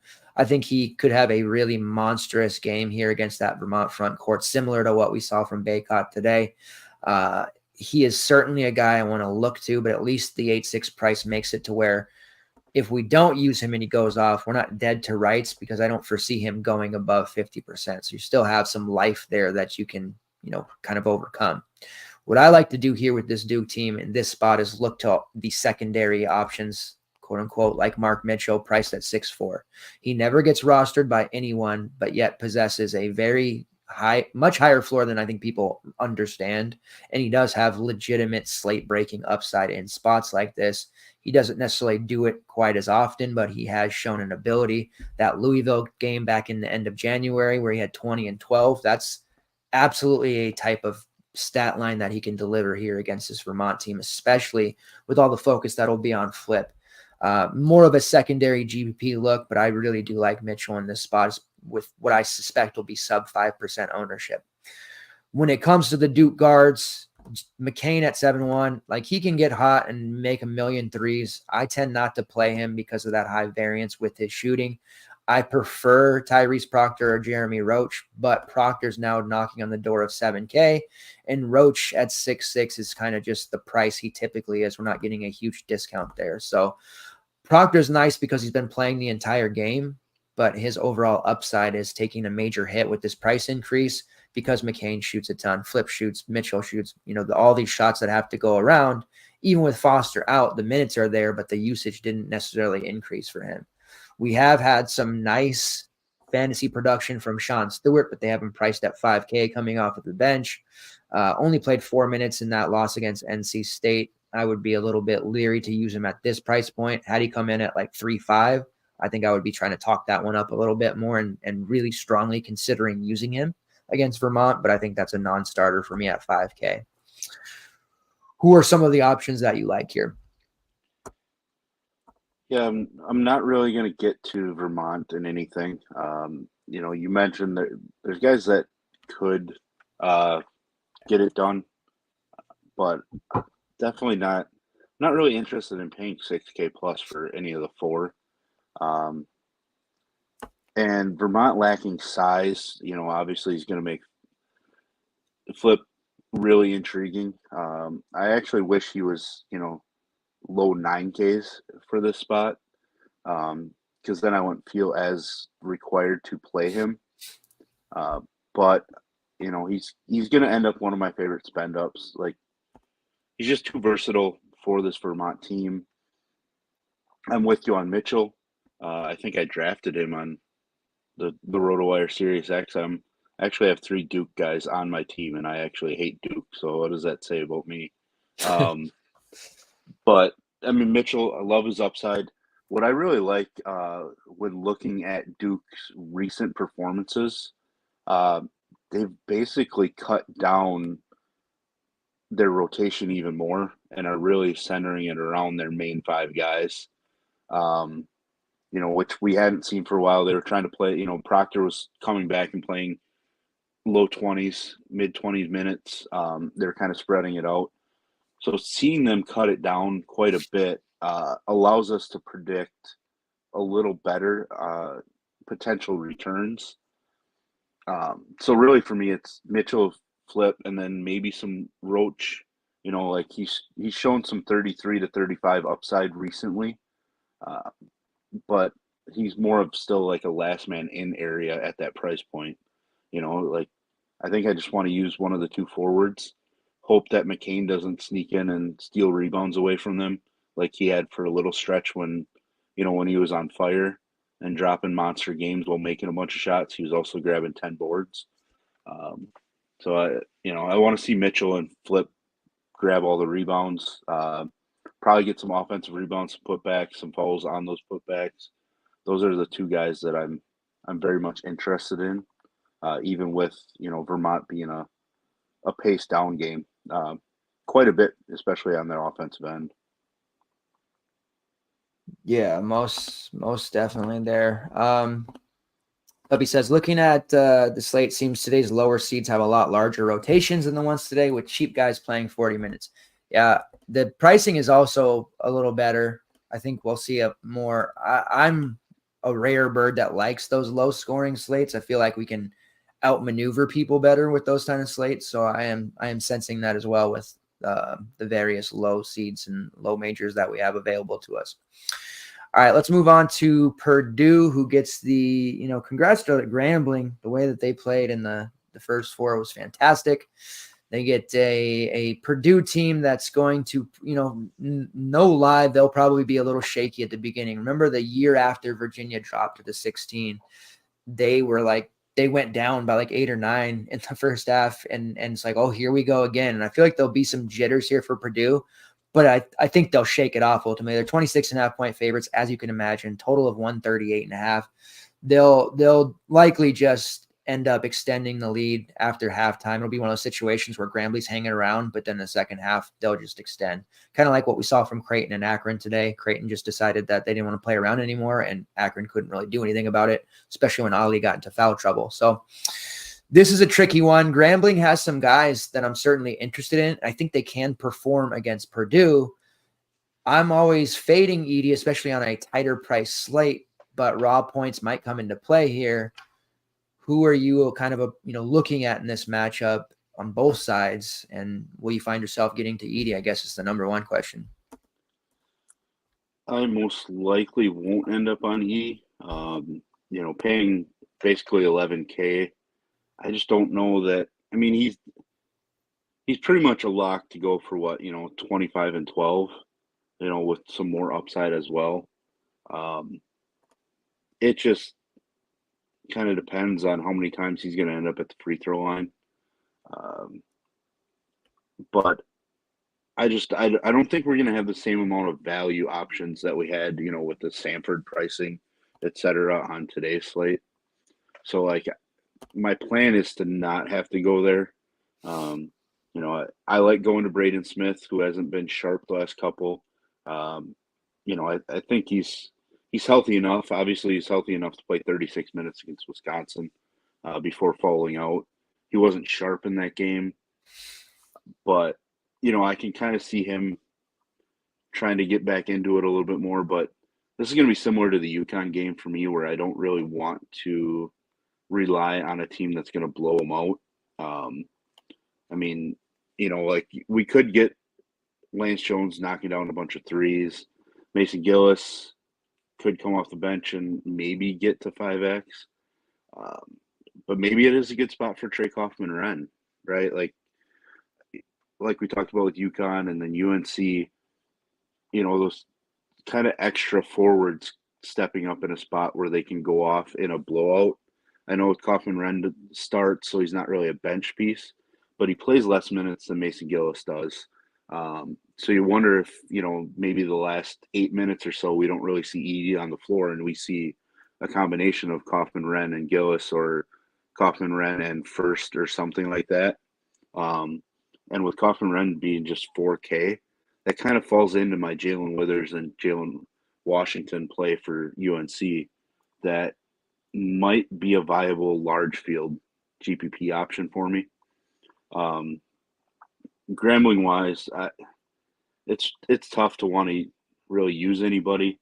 I always do use guards against Purdue. I don't think Braden Smith's defense is very strong overall. So somebody like Moten has 6X upside. So I'm intrigued by it, but I just don't think I'm going to get there. Jordan Smith has, 6X upside as well.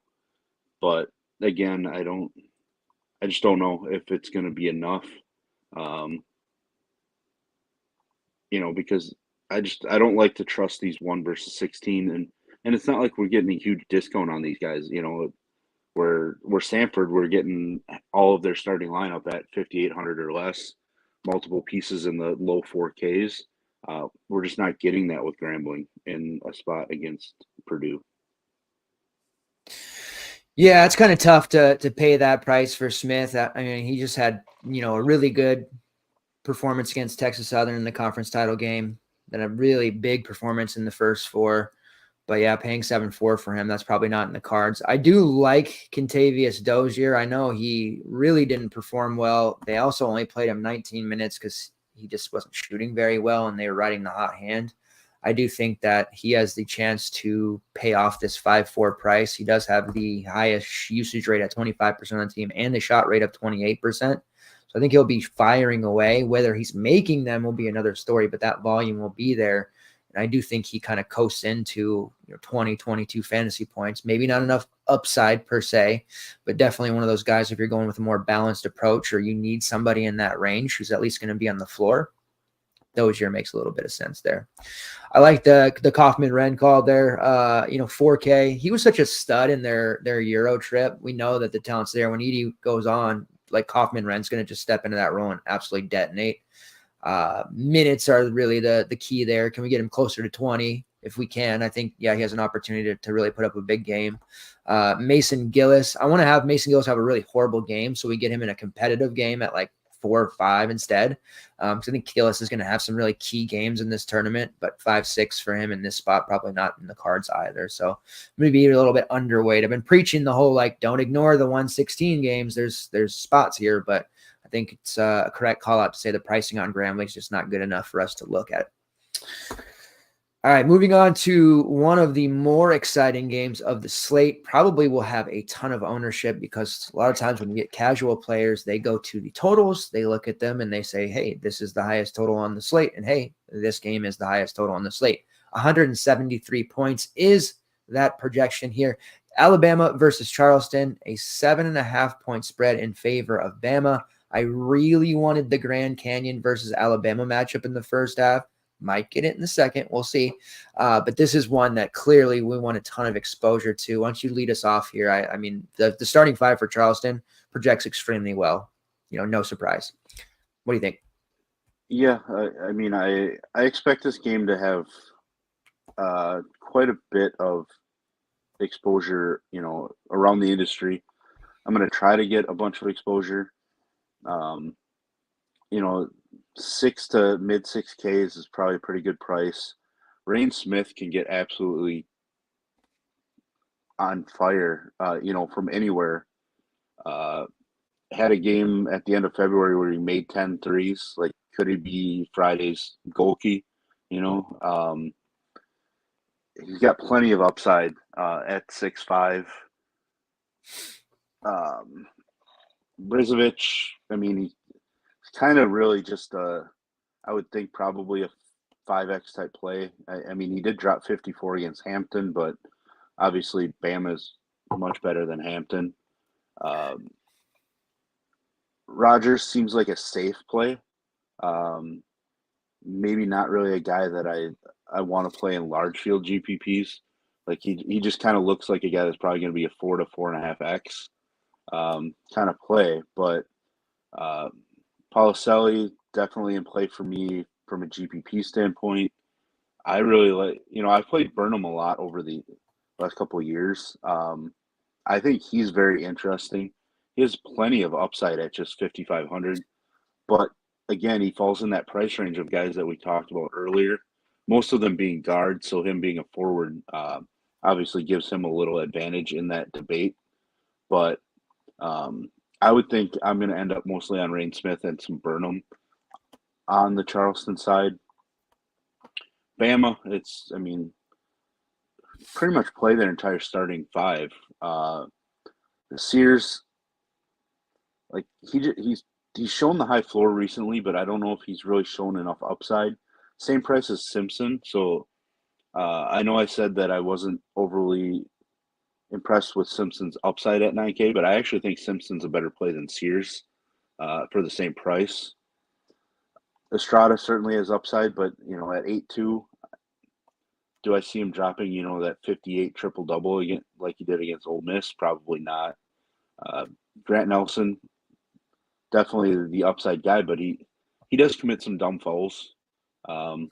So I don't know. Like, Bama is priced up enough to where you almost don't have to. I mean, it's tough because, like, when you look at the pricing, you think I don't have to play somebody, and then you look at the team total and you're like, I really need to get exposure to that. Where do I go?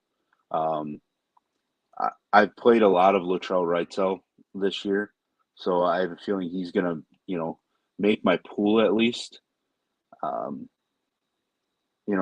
Charleston's defense, they don't do one thing better than the other, so they're gonna let you shoot threes, let your offense kind of do your thing.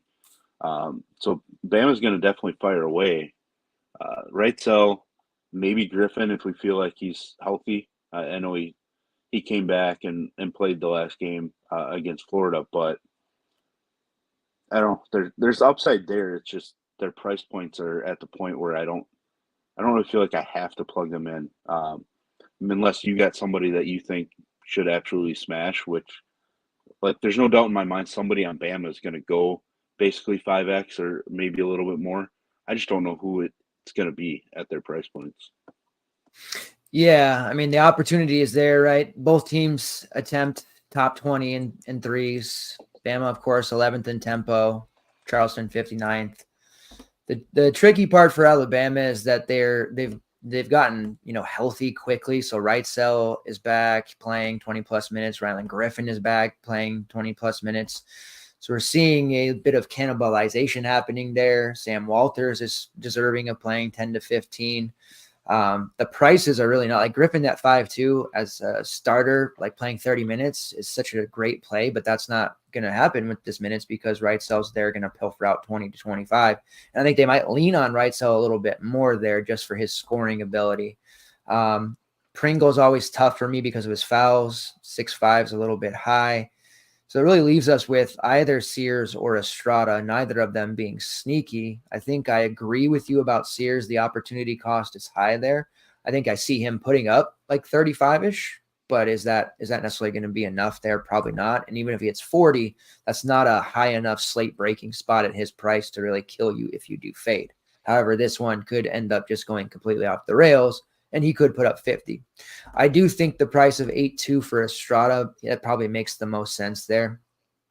He seems to be not, the least affected outside of Sears by the presence of Wrightsell, Griffin, those guys coming back into play. So I think he's going to be relatively safe, and he does have that ability to just fill up a box score. So Estrada is my favorite play.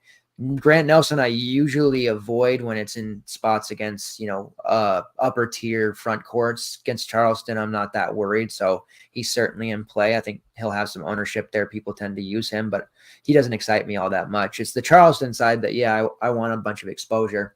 This Charleston team, they've got, some games to reference where they played, Vermont, Duquesne's. These are tournament squads, right? Florida Atlantic. They didn't win those games, but they put up some pretty decent numbers. So this is going to be a good one. They have momentum. I think they'll be really loose. Rain Smith, to me, he's the most obvious play there. One of the highest offensive ratings in the country. Shoots about 40% from long range, which is impressive when you consider he's taken 275 attempts.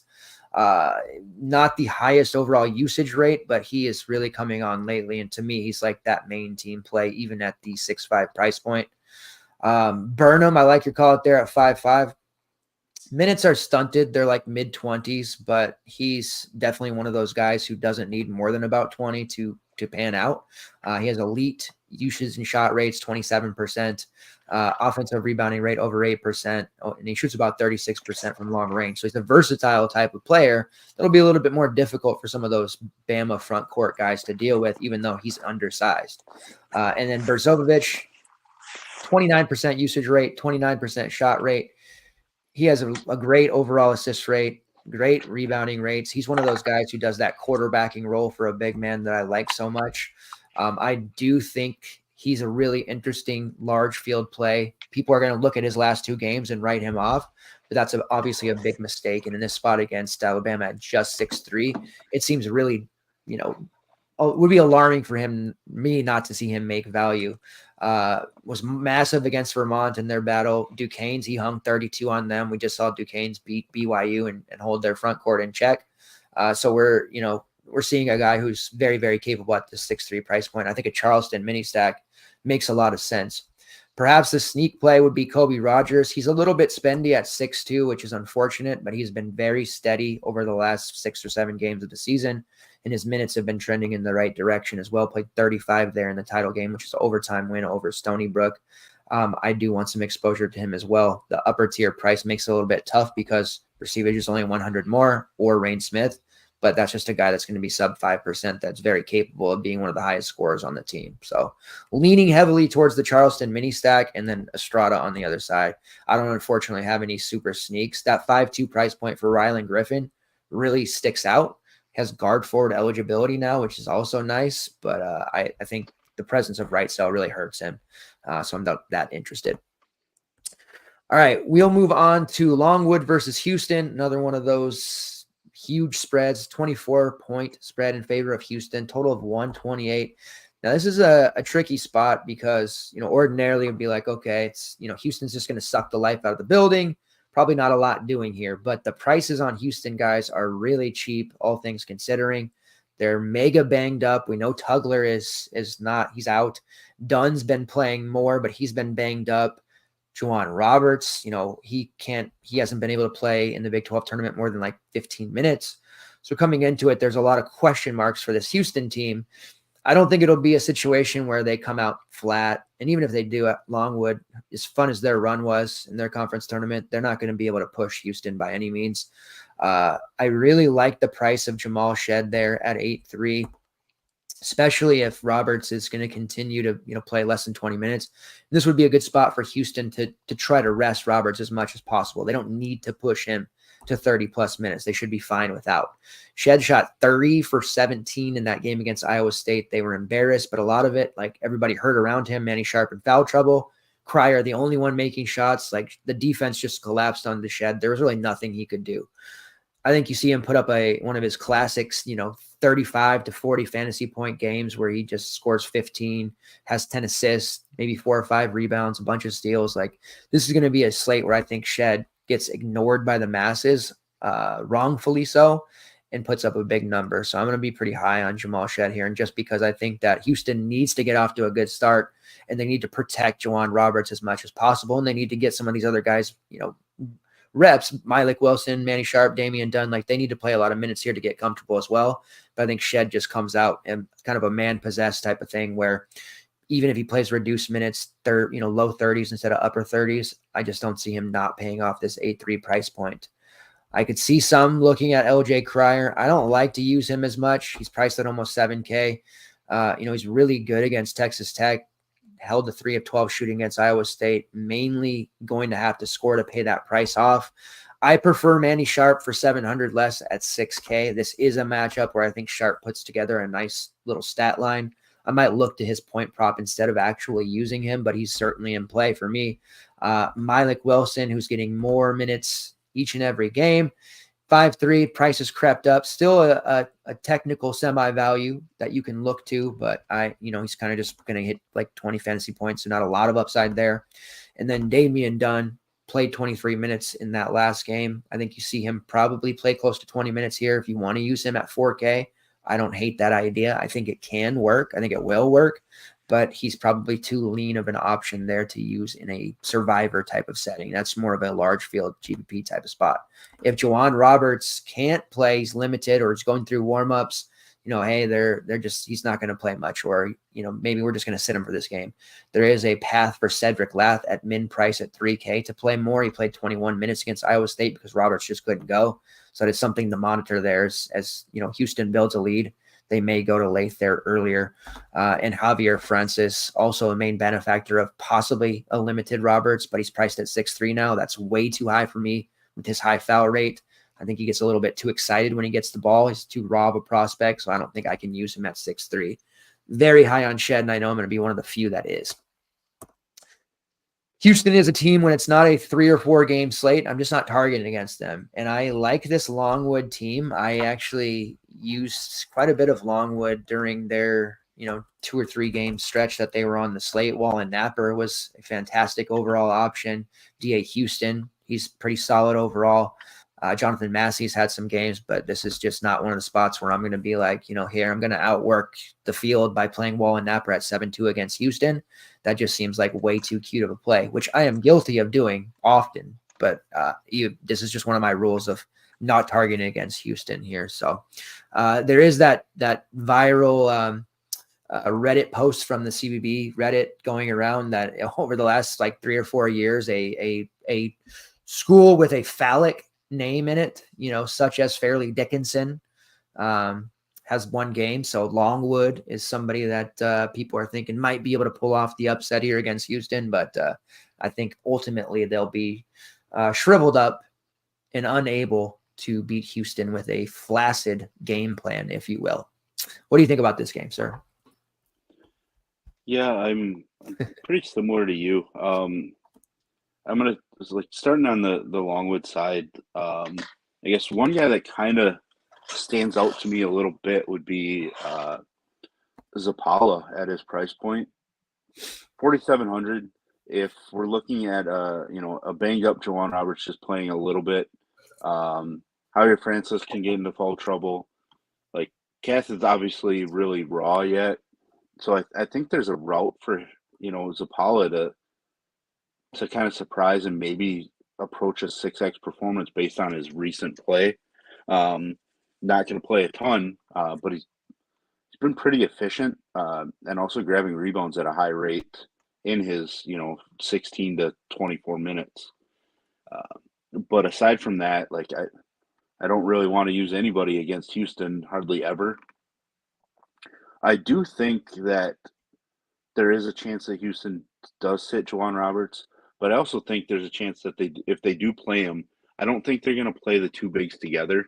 I think that way they can play, Roberts or Francis at once and can kind of control Roberts' minutes even more that way, which then brings into play, Damian Dunn and Malik Wilson a little bit more. The problem with Malik Wilson at 5,300, it's the opportunity cost. Like we kind of started out the show with a bunch of guys in that 5K range that I think just offer so much more upside than Wilson does. That makes it really tough to get there. I do think Shed is in a pretty strong spot, so it does intrigue me enough. But, once again, I kind of have to defer to, if they get up 25 6 minutes into the second half, is he going to be as attacking, as we might need him to be to get to 40 plus? I'm not really sure. Definitely not going to use Cryer at 6'7". Like, that's one of those price points where I think his upside this year has been to 35 DK points. And if he matches that and goes 35, it's just over 5x. Is that really going to be a performance where at the end of the slate we're like, man, I can't believe I just completely missed out on an LJ Cryer 5x performance? No, I think we can, kind of overcome that. So I just have no interest in going there. Oh boy! All right, Scott. All right, I just saw that now. I will be sending you a text later, Scott. Don't worry. Oh man, I don't even know where I was at now. I was just waiting for you to read that too. I mean, Scott may be speaking the truth. Like, I can't confirm nor deny it. But I'll send him a text later, and he can judge for himself then. Oh Jesus! All right, but this game is just, again, similar to UConn. Like, I'm not running out to jam somebody in. Is really what it is. Yeah. No, I understand that completely. Just looking at the way the slate played out today, Riley Minix, who's just a god, I guess. There were some really big plays in that 8K range, and opportunity cost was definitely something that was on my mind. And you saw Hada Wells had a horrible first half, ended up getting 36, and obviously it still panned out if you used them, but there's paths to these better scores for less. And even if you get a little bit less, let's say we fade Jamal Shed and he puts up a 40, we've got a couple options that we've highlighted. Rain Smith for, a lot cheaper, putting up a similar score or even a little bit less, but still a high value marker. So I think raw points are not quite as big of a priority on this slate as they normally would be, just because it's so many options. We don't have to punch in Zach Edey, but I think the room for error will also be larger on this slate than it was today. So we don't necessarily have to settle for safe plays like a Jamal Shed. All right, next game on the slate, James Madison versus Wisconsin. The Badgers 5-point favorites, total of 145. Even the last month, like a month ago, I wasn't really that high on the Badgers. It was kind of whatever, they're good. And then AJ Storr has finally crossed that line to where he's become a killer scorer. And now he's giving the Badgers an element that they just haven't had for a while. And that was enough to get me to pick them very far in the tournament. I know a lot of people are picking James Madison to beat them. This is one of those popular, upset picks. And I'm on the opposite of the end, just like I was with McNeese over Gonzaga. It clearly didn't work, but I feel like the Wisconsin takes care of business here against James Madison. James Madison capable of making, some noise and pulling an upset, but stylistically, with the way this matchup shakes out, I think they got a poor matchup for their personnel against the Badgers. So starting out with this one, absolutely love AJ Storr. Just like James Madison, they play tight. For a team, in their conference tournament, they ended up, kicking ass in the title game. But in the semifinal, they were playing really tight. It seemed like they were going to just break out there. They ended up, pulling it off. But I think that they get a little bit shell-shocked here initially against Wisconsin. And the way that they're playing right now, that's a part of the reason why I'm so excited. They're very confident, number one. They're getting healthy, number two, and they have AJ Storr, who is really ready to just ascend to another level. His price of 7.3 for a predominantly a guy who needs to score to pay off. It reminds me a little bit of Cam Thomas in that regard, but he has been rebounding at a high level against the likes of Maryland, Northwestern, Purdue, and Illinois. So I think he can get some rebounds for us here against James Madison, and I think he's going to continue his torrid scoring pace. That price of 7.3 might be enough to scare people off, but I'm very invested in AJ Storr, and I'm going to continue to ride that hot wave with him. Chucky Hepburn, I always find myself ignoring him. It's time to stop. He scored 27 DK points in 4 of his last 5, which includes a masterclass in the title game loss against Illinois, in which he scored 20 points and had 39 fantasy. Clearly, he's healthy, good to go, played 36-plus minutes in back-to-back games. I think he'll be up for this game as well. Stephen Crow, versatile, hits threes, 6'7's fine for him here. JMU has a little bit of size. They've got TJ Bickerstaff, who has P5 experience. I'm not really that high on him. He doesn't scare me. I think he'll just end up fouling here anyway. So I think Crowell's got to be in play. But I think maybe the sneakier look here, maybe not so sneaky, because Tyler Wall, anyone with projections, Wall tends to pop up, especially at a price like this. He's been pretty awful lately. He's dealt with foul issues galore. His shot attempts have gone down, and the shots that he has been taking, he hasn't been making. So that part of it to me means maybe he comes into it a little bit lower owned than he probably should be. But as far as bounce back spots go, this is a very good spot to look at Tyler Wall. Forward, 6K. Minutes will still be there as long as he doesn't foul. I think that he sheds that fouling business that he's picked up here and has himself a really strong game at a reduced ownership level. Usually, if we have Tyler Wall on the slate at this price, he tends to get ownership, but the game logs, I think, might be enough to scare some people off. So I do have Wall as a higher priority play, but I'm also not looking to necessarily stack the Badgers either, even though I do think that they're really strong in this slate. AJ Storr is just my favorite. I also like Max Klesmit, but his price has come up to 5.7, which makes it a little bit more difficult. And with Hepburn healthy, Storr playing a lot, it does make John Blackwell more of an afterthought once again there at 5K. He was an interesting play there for a week or two, but now we can kind of ignore him and just really focus primarily on that Badgers starting lineup, which is for me is Storr and Tyler Wall. You're a big Badgers guy. You know a lot about them. You're in that area. So we'll get your take on them. And then, what do you think about some of these JMU guys? Because they have some really appealing options and reduced prices as well. So I think we might see some ownership here, but I just feel like it's a letdown coming for them here against this Badgers team who's red hot right now. What do you think? Yeah, I mean, I initially didn't really like to see JMU against Wisconsin, on that Sunday while we were on the show. The more I've thought about it, the better I feel about Wisconsin in this matchup. Obviously, Storr is just playing at an elite level, like you mentioned. I'm loving to see it as well. He's being aggressive. Big thing is getting to the free throw line in this matchup, drawing fouls, grabbing rebounds. I don't know that the rebounding will necessarily stay consistent. I think some of it is just because Wall hasn't been healthy the last few, and then obviously committing fouls. So, I just really love Storr and I love Hepburn. The way that Chucky's kind of stepped up and taken over and been more assertive offensively, I think is a big thing for Wisconsin. Coming into the spot, playing extremely well, playing confident too. So I feel pretty good about them. I don't really know what to do with Crowell or even Wall. Wall at 6K feels like somebody I want to play, but if he's not completely healthy, I just don't know that we can get there because I just don't know that he's aggressive offensively. And I think not being healthy has led to him committing some stupid fouls. He just can't move as well because it's supposed to be a lower body issue that's been bothering him. I've been playing Klesmit. He's been stepping up and been pretty solid. I don't know if this is the spot that I'm going to go to him. At 5.7, I feel like there are some other options that just have more upside.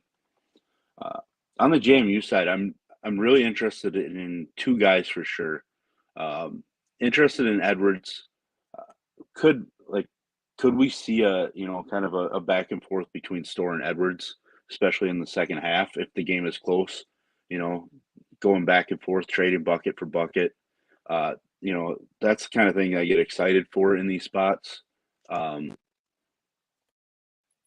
But I don't know if you can still hear me or not. Yeah, you're good. Okay, one of my AirPods died, so I'm actually really interested in Noah Friedl's upside. He's in that mid 5K range, which we've talked about a bunch of guys. He's not super consistent, but when he goes off, he can really go off. Does have a couple double-doubles on the season as well, but then also he has games where he just doesn't do anything peripherally. But it's the fact that he can get hot from the field. And as we saw in that tight game against Texas State, he dropped 44. I don't really think he's dropping 44 against Wisconsin, but he went for 25 against Michigan State to begin the season. I think there's enough upside with him at that price point that he's really interesting for me. And he's another nice bring back if I want to go with, Chucky or Store in the spot. But I'm curious to see what you think of JMU in the spot from a fantasy standpoint, that is. Yeah, so they're definitely capable of pulling. I'm just really, really confident in Wisconsin winning, but they're definitely capable, and I think they'll have some guys that will end up panning out. The Terrence Edwards call, especially, that's a really good look to have a possible, one-on-one battle there down the stretch between those two. He's priced at 7-1, which is fairly reasonable. Edwards, he was super, super chalky in that first game against Michigan State, in which they pulled off the win, put up a huge number, followed that up with like a multiple overtime game against Kent State, in which he dropped to 50. He's been rolling ever since. Comes with that guard forward eligibility, which gives you that nice flexibility to do with what you want there. So he's definitely the guy that I would look to there. I don't have any interest in Bickerstaff. I just think he struggles here dealing with Crowell. I don't think he has the chops to really kind of deal with his versatility. Friedel, we know, like his price at 5.4, you would think that that's just like an auto click. I think he's actually better suited as a GPP guy. He's kind of gone through a lot. If you look up Noah Friedel's like life story, it's kind of interesting, but he's got a lot of like bad stuff that's happened, and seems like he kind of goes in waves, but it's an easy guy to root for. His price is really cheap. The guy that I'm looking at, though, it's going to feel like a chase, but he's been playing really well lately, is Xavier Brown, who happens to be I had to go deep for this one, a Jamestown graduate, familiar with the Wisconsin, area. Maybe the Badgers will get him in the transfer portal later or something. But getting a chance to play against that team, that's got to be a pretty big deal to him. I had read that he went to the 4A state tournament there, scoring 50 points against whoever won the championship. I think it was Arena or something. But he's been playing really well, getting a ton of minutes lately. He played 34 in their game against Arkansas State. Now, I don't believe, let me pull it up here. I don't think he has any injuries or anything. So he should be good to go. I know he's banged up heading into that one, but he's worked his way in as a starter, kind of taken over like a semi-alpha role, or like splitting it with Terrence Edwards, where earlier in the season it was very prevalent that this was Edwards' team, and then Friedel, kind of his sidekick. But the way that Brown's playing, he's only a sophomore, tons of growth still to go, and his rates in the last like month of the season have really spiked as well. Has been an elite on-ball defender, one of the highest steal rates in the conference, overall 4.5%. And really, like I said, jumping in a starting lineup around late January, he's become just a consistent key cog to their success. And I do think he has a little bit of an extra, chip on his shoulder, wanting to perform here against a team that he probably at least grew up paying attention to, right?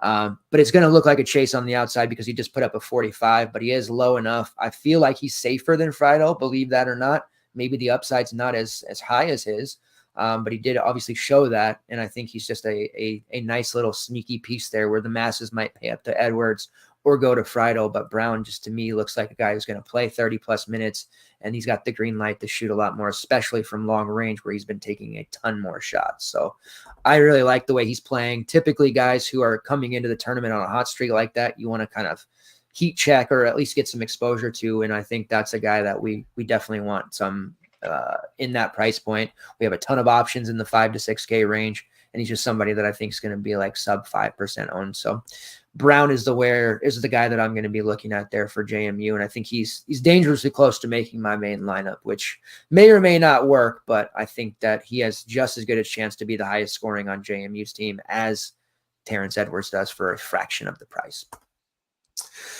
The big thing for me is if I'm going to play Chucky Hepburn, I just don't find myself rostering him very much, but the way he's playing, I feel like if the Badgers are going to have this level of success in the tournament that I expect, it's going to be because Hepburn is just playing out of his mind.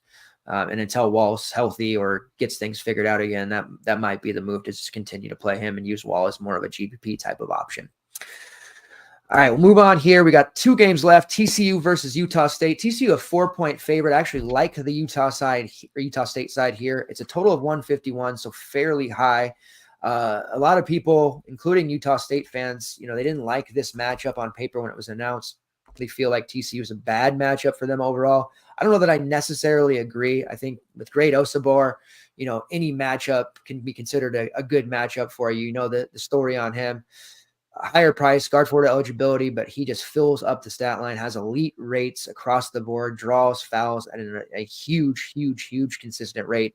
He can draw a ton of them. He gets himself to the foul line. He's able to rack up points quickly. 8.8. It's a very stiff price to have to put into it. He had 52 against that New Mexico team, though, 63 against Fresno State, and then before bowing out, he had about 30. His bad games are roughly around 30. So the opportunity cost, it could actually hurt you here, but I do like this spot for him against TCU, who doesn't have they've got, Ernest Uday, who's back, and Emmanuel Miller, but I don't feel like they have necessarily the level of defender in that position to really keep him in check. And I think he's going to be a real problem for them personally. So I want to find my way to at least some exposure to great, not good Osabor. The X factor in this game, and usually X factors are guys who are not alphas or lesser known. So it's kind of probably poor wording on my part to call Darius Brown an X factor, but I do think at 7-7, he gets almost no ownership. And this is a game that they're going to rely on him heavily.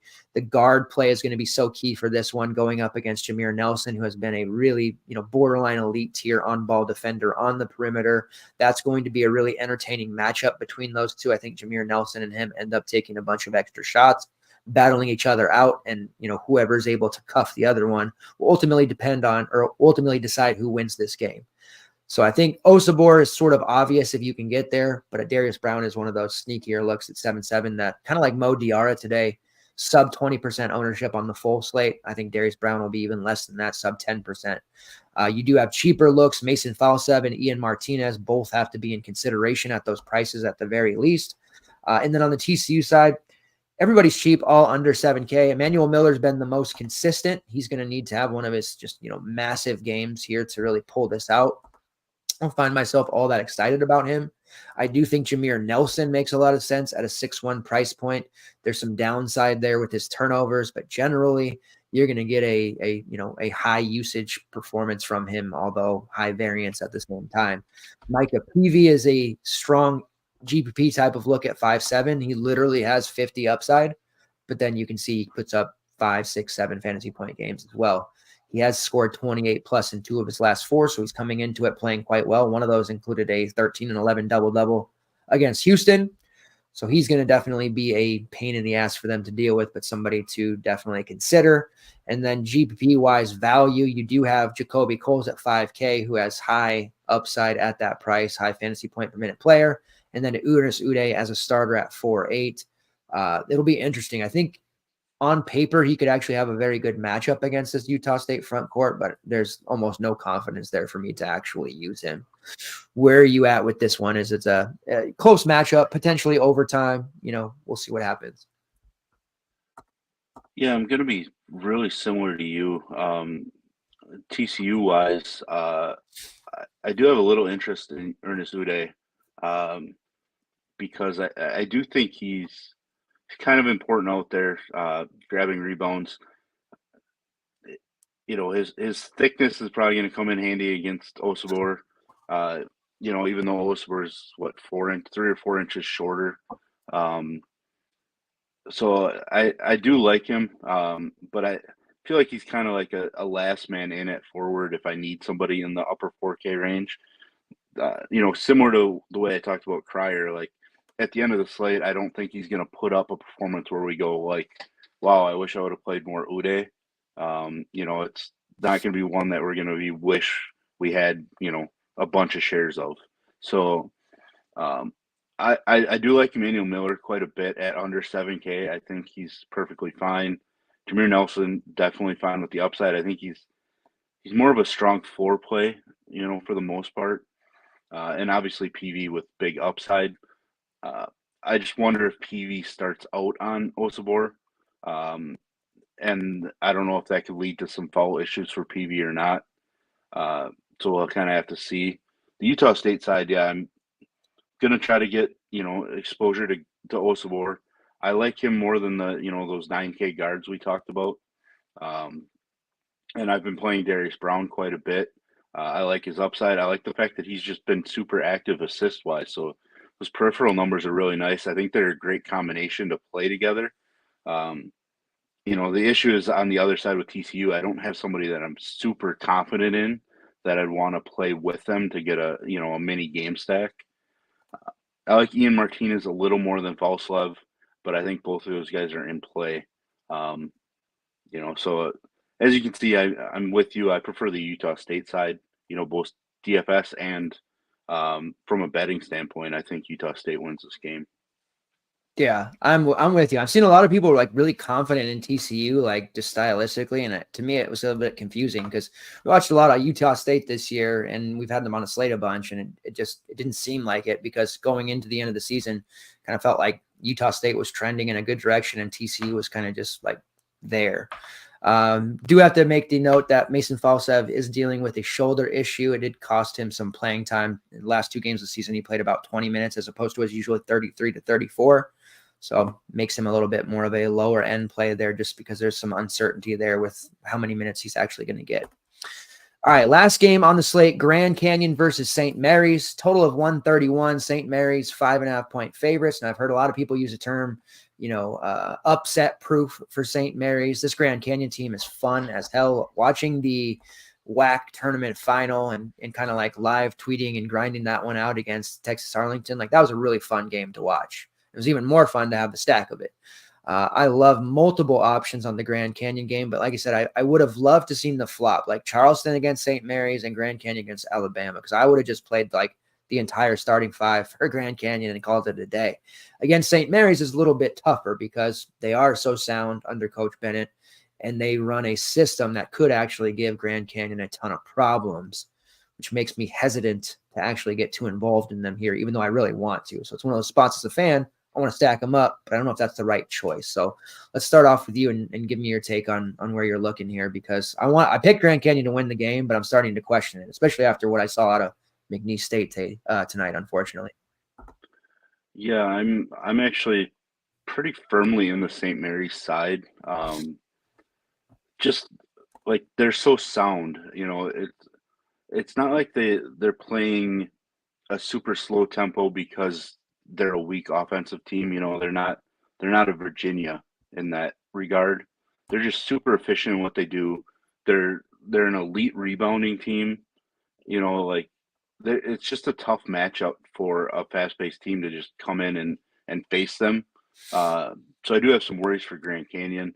There is upside, right? Like Grant Foster can definitely go off. It's not like St. Mary's is completely, going to shut down, a team's leading scorer. Like they do have routes to giving up some fantasy points. Like San Diego State dropped 79 on the St. Mary's defense, where Ledee went for 25 and 8, in that matchup. So like there are routes to having monster games. But it's tough to want to pick against the St. Mary's squad. Like obviously Grant Foster had, major conference upside, big time recruit, coming out of high school. I think he's probably the one that I would think I'd probably want a share of, but it's still tough to pay 8,500 for him in the matchup. The rest of the guys, like they do have some upside, but I just don't know if I want to kind of rely on them too much. Like Locke Word is one of the guys that I kind of intrigued by, but again, he's at that price point where there's a bunch of guys earlier that I feel so much more confident in getting, a performance out of. So for me, I'm really interested in just the St. Mary's side because of, the pace up spot. I really put a lot of stock into teams getting the pace up in matchups because they're generally priced at points, that are kind of dictated by their own personal pace. So when they get that pace up spot, I think there's plenty of upside. Marshallonis, definitely upside. I'm not saying that just because I drafted him on Tuesday and on SiriusXM or anything, but I think there's plenty of upside. I never really played Dukas because I don't want to bank on him getting hot, but he has certainly gotten hot a few times recently. Even dropping 41 fantasy points in a game with a big double-double. Saxon and his rebounding, definitely intriguing. He just came off a monster game against Gonzaga, but I don't really know that we're going to get that big of a performance out of him. I think the key to this game is figuring out which side gets the other one into foul trouble. Grand Canyon commits plenty of fouls, but they also draw, at the fourth highest rate in the country. So, I don't know. Like, St. Mary's just doesn't draw a ton of fouls, so that's a worry for me, for them. But yeah, I'm really interested in the St. Mary's side. Mainly Marshallonis, some Saxon, and some Mahaney. Yeah, I would prefer the guards there too for St. Mary's. Like Saxon's price at 7.3, it's just high enough now to be concerned because he doesn't generate a lot of offense there initially. You go back and look at Grand Canyon games, they've done pretty well against opposing front court players, granted at the WAC level, but there is some real talent at the WAC. I don't want to talk, it's not the SWAC, no disrespect to SWAC, but there's some definite guys in the WAC that are going to get calls for P5 transfers here. So I don't necessarily love Saxon there. I feel like the activity of guys like Gabe McLaughlin and Tyan, Grant Foster might give him a little bit of trouble in that he'll pick up a silly foul or two and then it'll be lost minutes. That's the thing that worries me for Saxon. Mahaney at 6.3 seems like that'll be a popular play. I can tell already most folks will be clicking him in there as their late play, and he's priced accordingly. So I get that. Marshallonis at 7.6, it's a little bit higher. I think he's kind of just right there at 30, but he makes a lot of sense, especially if Grand Canyon can keep this one close. And I do think they can. I know a lot of people are kind of writing them off, but Bryce Drew is going to have a game plan ready. And they have guys that can make shots. And Ray Harrison, he shot really poorly in the WAC final. He would have had 50 points easy if he would have been making at least half of his shots, but he really shot poorly. This will be a game where I think, they're going to need him to shoot well. He's only 6'2". He makes a lot of sense in large field GBP, perhaps in the 25K to first tournament there. Not a main team look. Probably nobody on the Grand Canyon side is. Lockwear and Duke Brennan, both P5 experience. They have high foul rates. That would be a concern for me dealing, with using them in any kind of capacity outside of an alt build. So I'm leaning more towards St. Mary's sides from a DFS standpoint too. I have definitely soured more on Grand Canyon. I think I was just riding the endorphins from that WAC title game. I do think they have a chance. It's going to take Harrison making shots and Saxon getting into early foul trouble, but it's definitely possible. I think Mahaney is probably the most realistic DFS option coming out of this game, though. Just a little bit bent that we didn't get Grand Canyon versus Bama. That'll be my one regret for the entire tournament.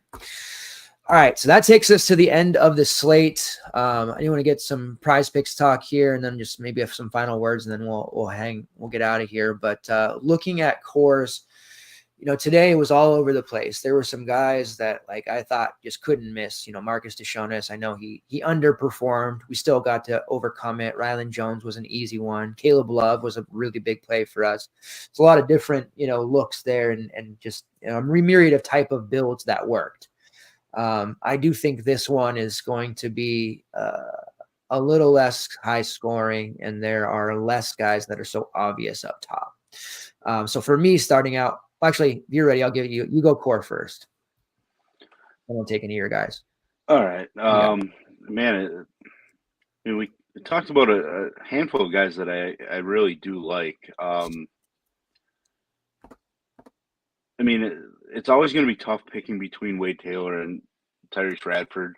So I'm going to cop out and just say one of the two, unless you're going to tell me you want one of them. I'll take the other because I just think both of them are in such great spots in that game. Don McHenry, at 5,500 against Marquette, his volume, I think he's in a pretty strong spot. And I do think he's kind of lacked to pick up some steals and stuff, especially if Kolek is either held out or somewhat limited. So he just feels like just a plug and play guy at 5,500 for me. We can almost say the same thing about Vasquez, at the guard position, similar price. But trying to find a forward that I feel pretty good about. It might be Osobor, might be my spend up, especially at the forward position. Obviously, I could go with Jadon Ledee, right there, similar price. But I feel like Osobor just has such a wide variety of ways to get us fantasy points, where Ledee has to get a ton. He has to score 25 game points, do a little bit more rebounding than he kind of did to close out the season, kind of be like the early season version of himself to get us into that 45 range. So I feel a little bit better about Great Osobor as, kind of like my third core guy. Yeah, the more, I didn't start out with this slate thinking that I was going to be wanting to play him as much. He's been really good for us. But yeah, looking at all the variety of pay up options, he just seems really good. Like, to me, I don't know, maybe smarter people than me out there are saying that TCU is a bad matchup for them, but I just don't see it. Like, I don't foresee him having troubles with them. I just feel like he's just gonna dominate, and whether they win or not, I mean, that's irrelevant to the conversation. I think he's just gonna put up an easy 40, and there'll be that upside for more, of course. So I definitely like that call. Because I mean, you look at the top: Edey, Landenberg, Newton, Sears, Simpson, I guess. Like, it takes me till I get to Simpson and be like, okay, I could use that. But it's just, I don't know. He just seems like the obvious spot there for Osobor. All right. So Alejandro Vasquez, that's just, a really easy spot. I don't know that UAB ends up winning. I don't like going against SDSU all that much. I don't think they're locked down defensively as much as they were last year, as consistently, but Vasquez is just taking a ton of shots there. My second core, and I've called him the posh play of the day, but there's no shot he's going to be under-owned, so I can't really tag him as that. But Rain Smith, he's the number one play of Charleston for me. Really high on him, as you could imagine. And then I think the third core, during the New Mexico talk, it was like, I wasn't like super like, oh my God, but like the more I look at builds and the flagship guard I want to roll, just the way that Jalen House is playing right now, 7.6, it's an agreeable price. Like, he should be able to get close to 5X there. I don't see this Clemson perimeter defense having any answer for him in the pick and roll. So Jalen House would be my semi spend up there. If I can get to Osobor, I will, but House is somebody that I'm feeling like I'm going to end up prioritizing. And I am with you on McHenry, maybe Newman, like some of that Western Kentucky exposure there. I'm still trying to decipher how I want to play that out, but one of those two guys will be in my main lineup as well. The prize picks that popped up that I saw here, Rain Smith over 12.5 points. I like him for a big game. Like, he might just hit 4 threes in the first half and be very close to knocking that out of the park. Last time we took his point prop, he actually hit it in the first half, so I'm going right back to it. Wade Taylor and Boots Radford, both 30.5 fantasy point projections are totals that they have on prize picks. I like the over on both of those. Cam Spencer has a goblin play at 9.5 points, even in a blowout. I like him for at least 10. And then Boo Booey, who we may not end up very high on him for DFS, but I did say I'm going to be high on his props because I think he actually has a really good scoring game. I don't know how much fantasy points that leads to, but his total on prize picks is 33.5. And I think there's a chance that he scores 30 real points. So he should be able to get over that 33.5. So I'm taking that one as well. But those are my main prize picks options there.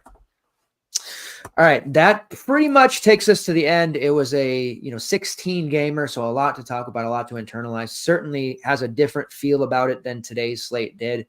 But lots of ways, I think, to ultimately get different. We will get into the second round 8-game slates, which are going to be, for me, I like the second round better. There's just, the variance cuts down, obviously, but there's just so many more ways to outplay people because you can figure out chalk a lot easier. So I do prefer those second round plays, which will be back tomorrow night to talk about the second round 8-game slate. And I do want to remind people the turbo slates, at least today, very soft. Ownership was all over the place. Like Withers, even on the turbo slate, was like 8% owned. Mo Diarra was 25% owned on a 4-game slate. So I would encourage you guys to check out and play some of those turbo slates there, because what happens is people end up playing the main slate. Of course, they might, try to get some action. If they break a play early, okay, let me play this turbo. Maybe they don't pay attention to the minutes. They just click in whoever based off of their main lineup, and they might miss some really good plays for that turbo slate. So the edge there seems to be massive, at least right now. So I'm going to be definitely playing a lot of the turbo. And if you're still in Survivor, make sure for at least one more day, you're trying to build somewhat of a safe lineup so you can stay. And that's going to be a fun one to finish as the last day turns into just like a super GBP. Before we go, Raz, is there any final words, anything you want to drop, any nuggets? I do want to, one more thing I want to say. I was looking at Coach Greg Campy after they upset Kentucky. He has a thing in his contract. This came across randomly. The athletic director at his discretion can give him up to a 20% bonus based on any number of things, completely up to him. Which is kind of weird to have that. But looking at his base salary, he gets paid $330,000 a year, which is great. I would love that kind of money. For comparison, Calipari makes $8.5 million per year, but it's Oakland and Greg Campy who are advancing, not Calipari and his $8.5 million. I thought that was an interesting tidbit. Anyways, any final words, anything you want to drop, any knowledge, anything at all? This is the time, Raz, before we go. Mike is yours. What do you got? I wish I had something electric to say or anything. I feel like that's a pretty great tidbit. Like our rising coach's salary, is, what is it? A 30th of what, Calipari is or whatever. Like, it's ridiculous. And getting a 20% bonus or raise or whatever what ends up being, not all that big in the grand scheme of things, but it's a huge jump for, somebody like him with his salary the way it is, especially a guy that's been there for so long too. Yeah. It's not like he's some young guy that just got the job 2 years ago or something trying to prove himself. He's been there for so long, and that's really all he's making yet. But yeah, that game just upset me because obviously I took Reed Shepherd in round 2 like an idiot because I scrambled on the RotoWire draft. But yeah, I don't know. I do think we see a couple more upsets tomorrow. I think we're just kind of in that day and age now where those 11 seeds I think they're just seeded incorrectly, and that's why they're pulling off some of these upsets. It's got to be that, or the 6 seeds are just overseeded by, a couple lines. But I don't really think that's the case because, BYU is supposed to be a 5 seed, right? And they just, because they couldn't play on Sunday, they got bumped to the 6 seed line. But yeah, it's hopefully tomorrow's a little better day. I pride myself on not really tilting, action, but I was pretty tilted during my King of the Bracket matchup today. With the first half of Dylan Dessou doing pretty much nothing. Watching my opponent get Enrique Freeman's 32 fantasy points in the first half.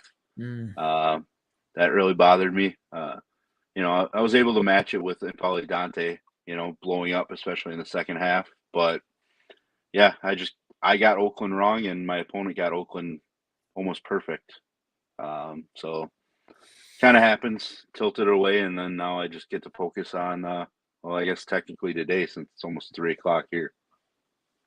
Yeah, and I don't know if you got the Survivor action, and I have no doubt that you'll bounce back. The Mania, man, it's so King of the Bracket, whatever. It's so tough. Like mentally, it's such a grind because you're just like, I didn't qualify this year or whatever. And whenever the last few years we have it, it's like I almost feel like I'm just playing myself because I'm just like mentally, okay, I'm figuring out what he has. We're matching salaries here, and it's just like such a grind. It's fun, but yeah, mentally, I can see why you would be so tilted. But hey, making it was a big deal, and I know you're going to have plenty of opportunities. Won't surprise me to see you take down the big 25K up top for sure. So no worries there.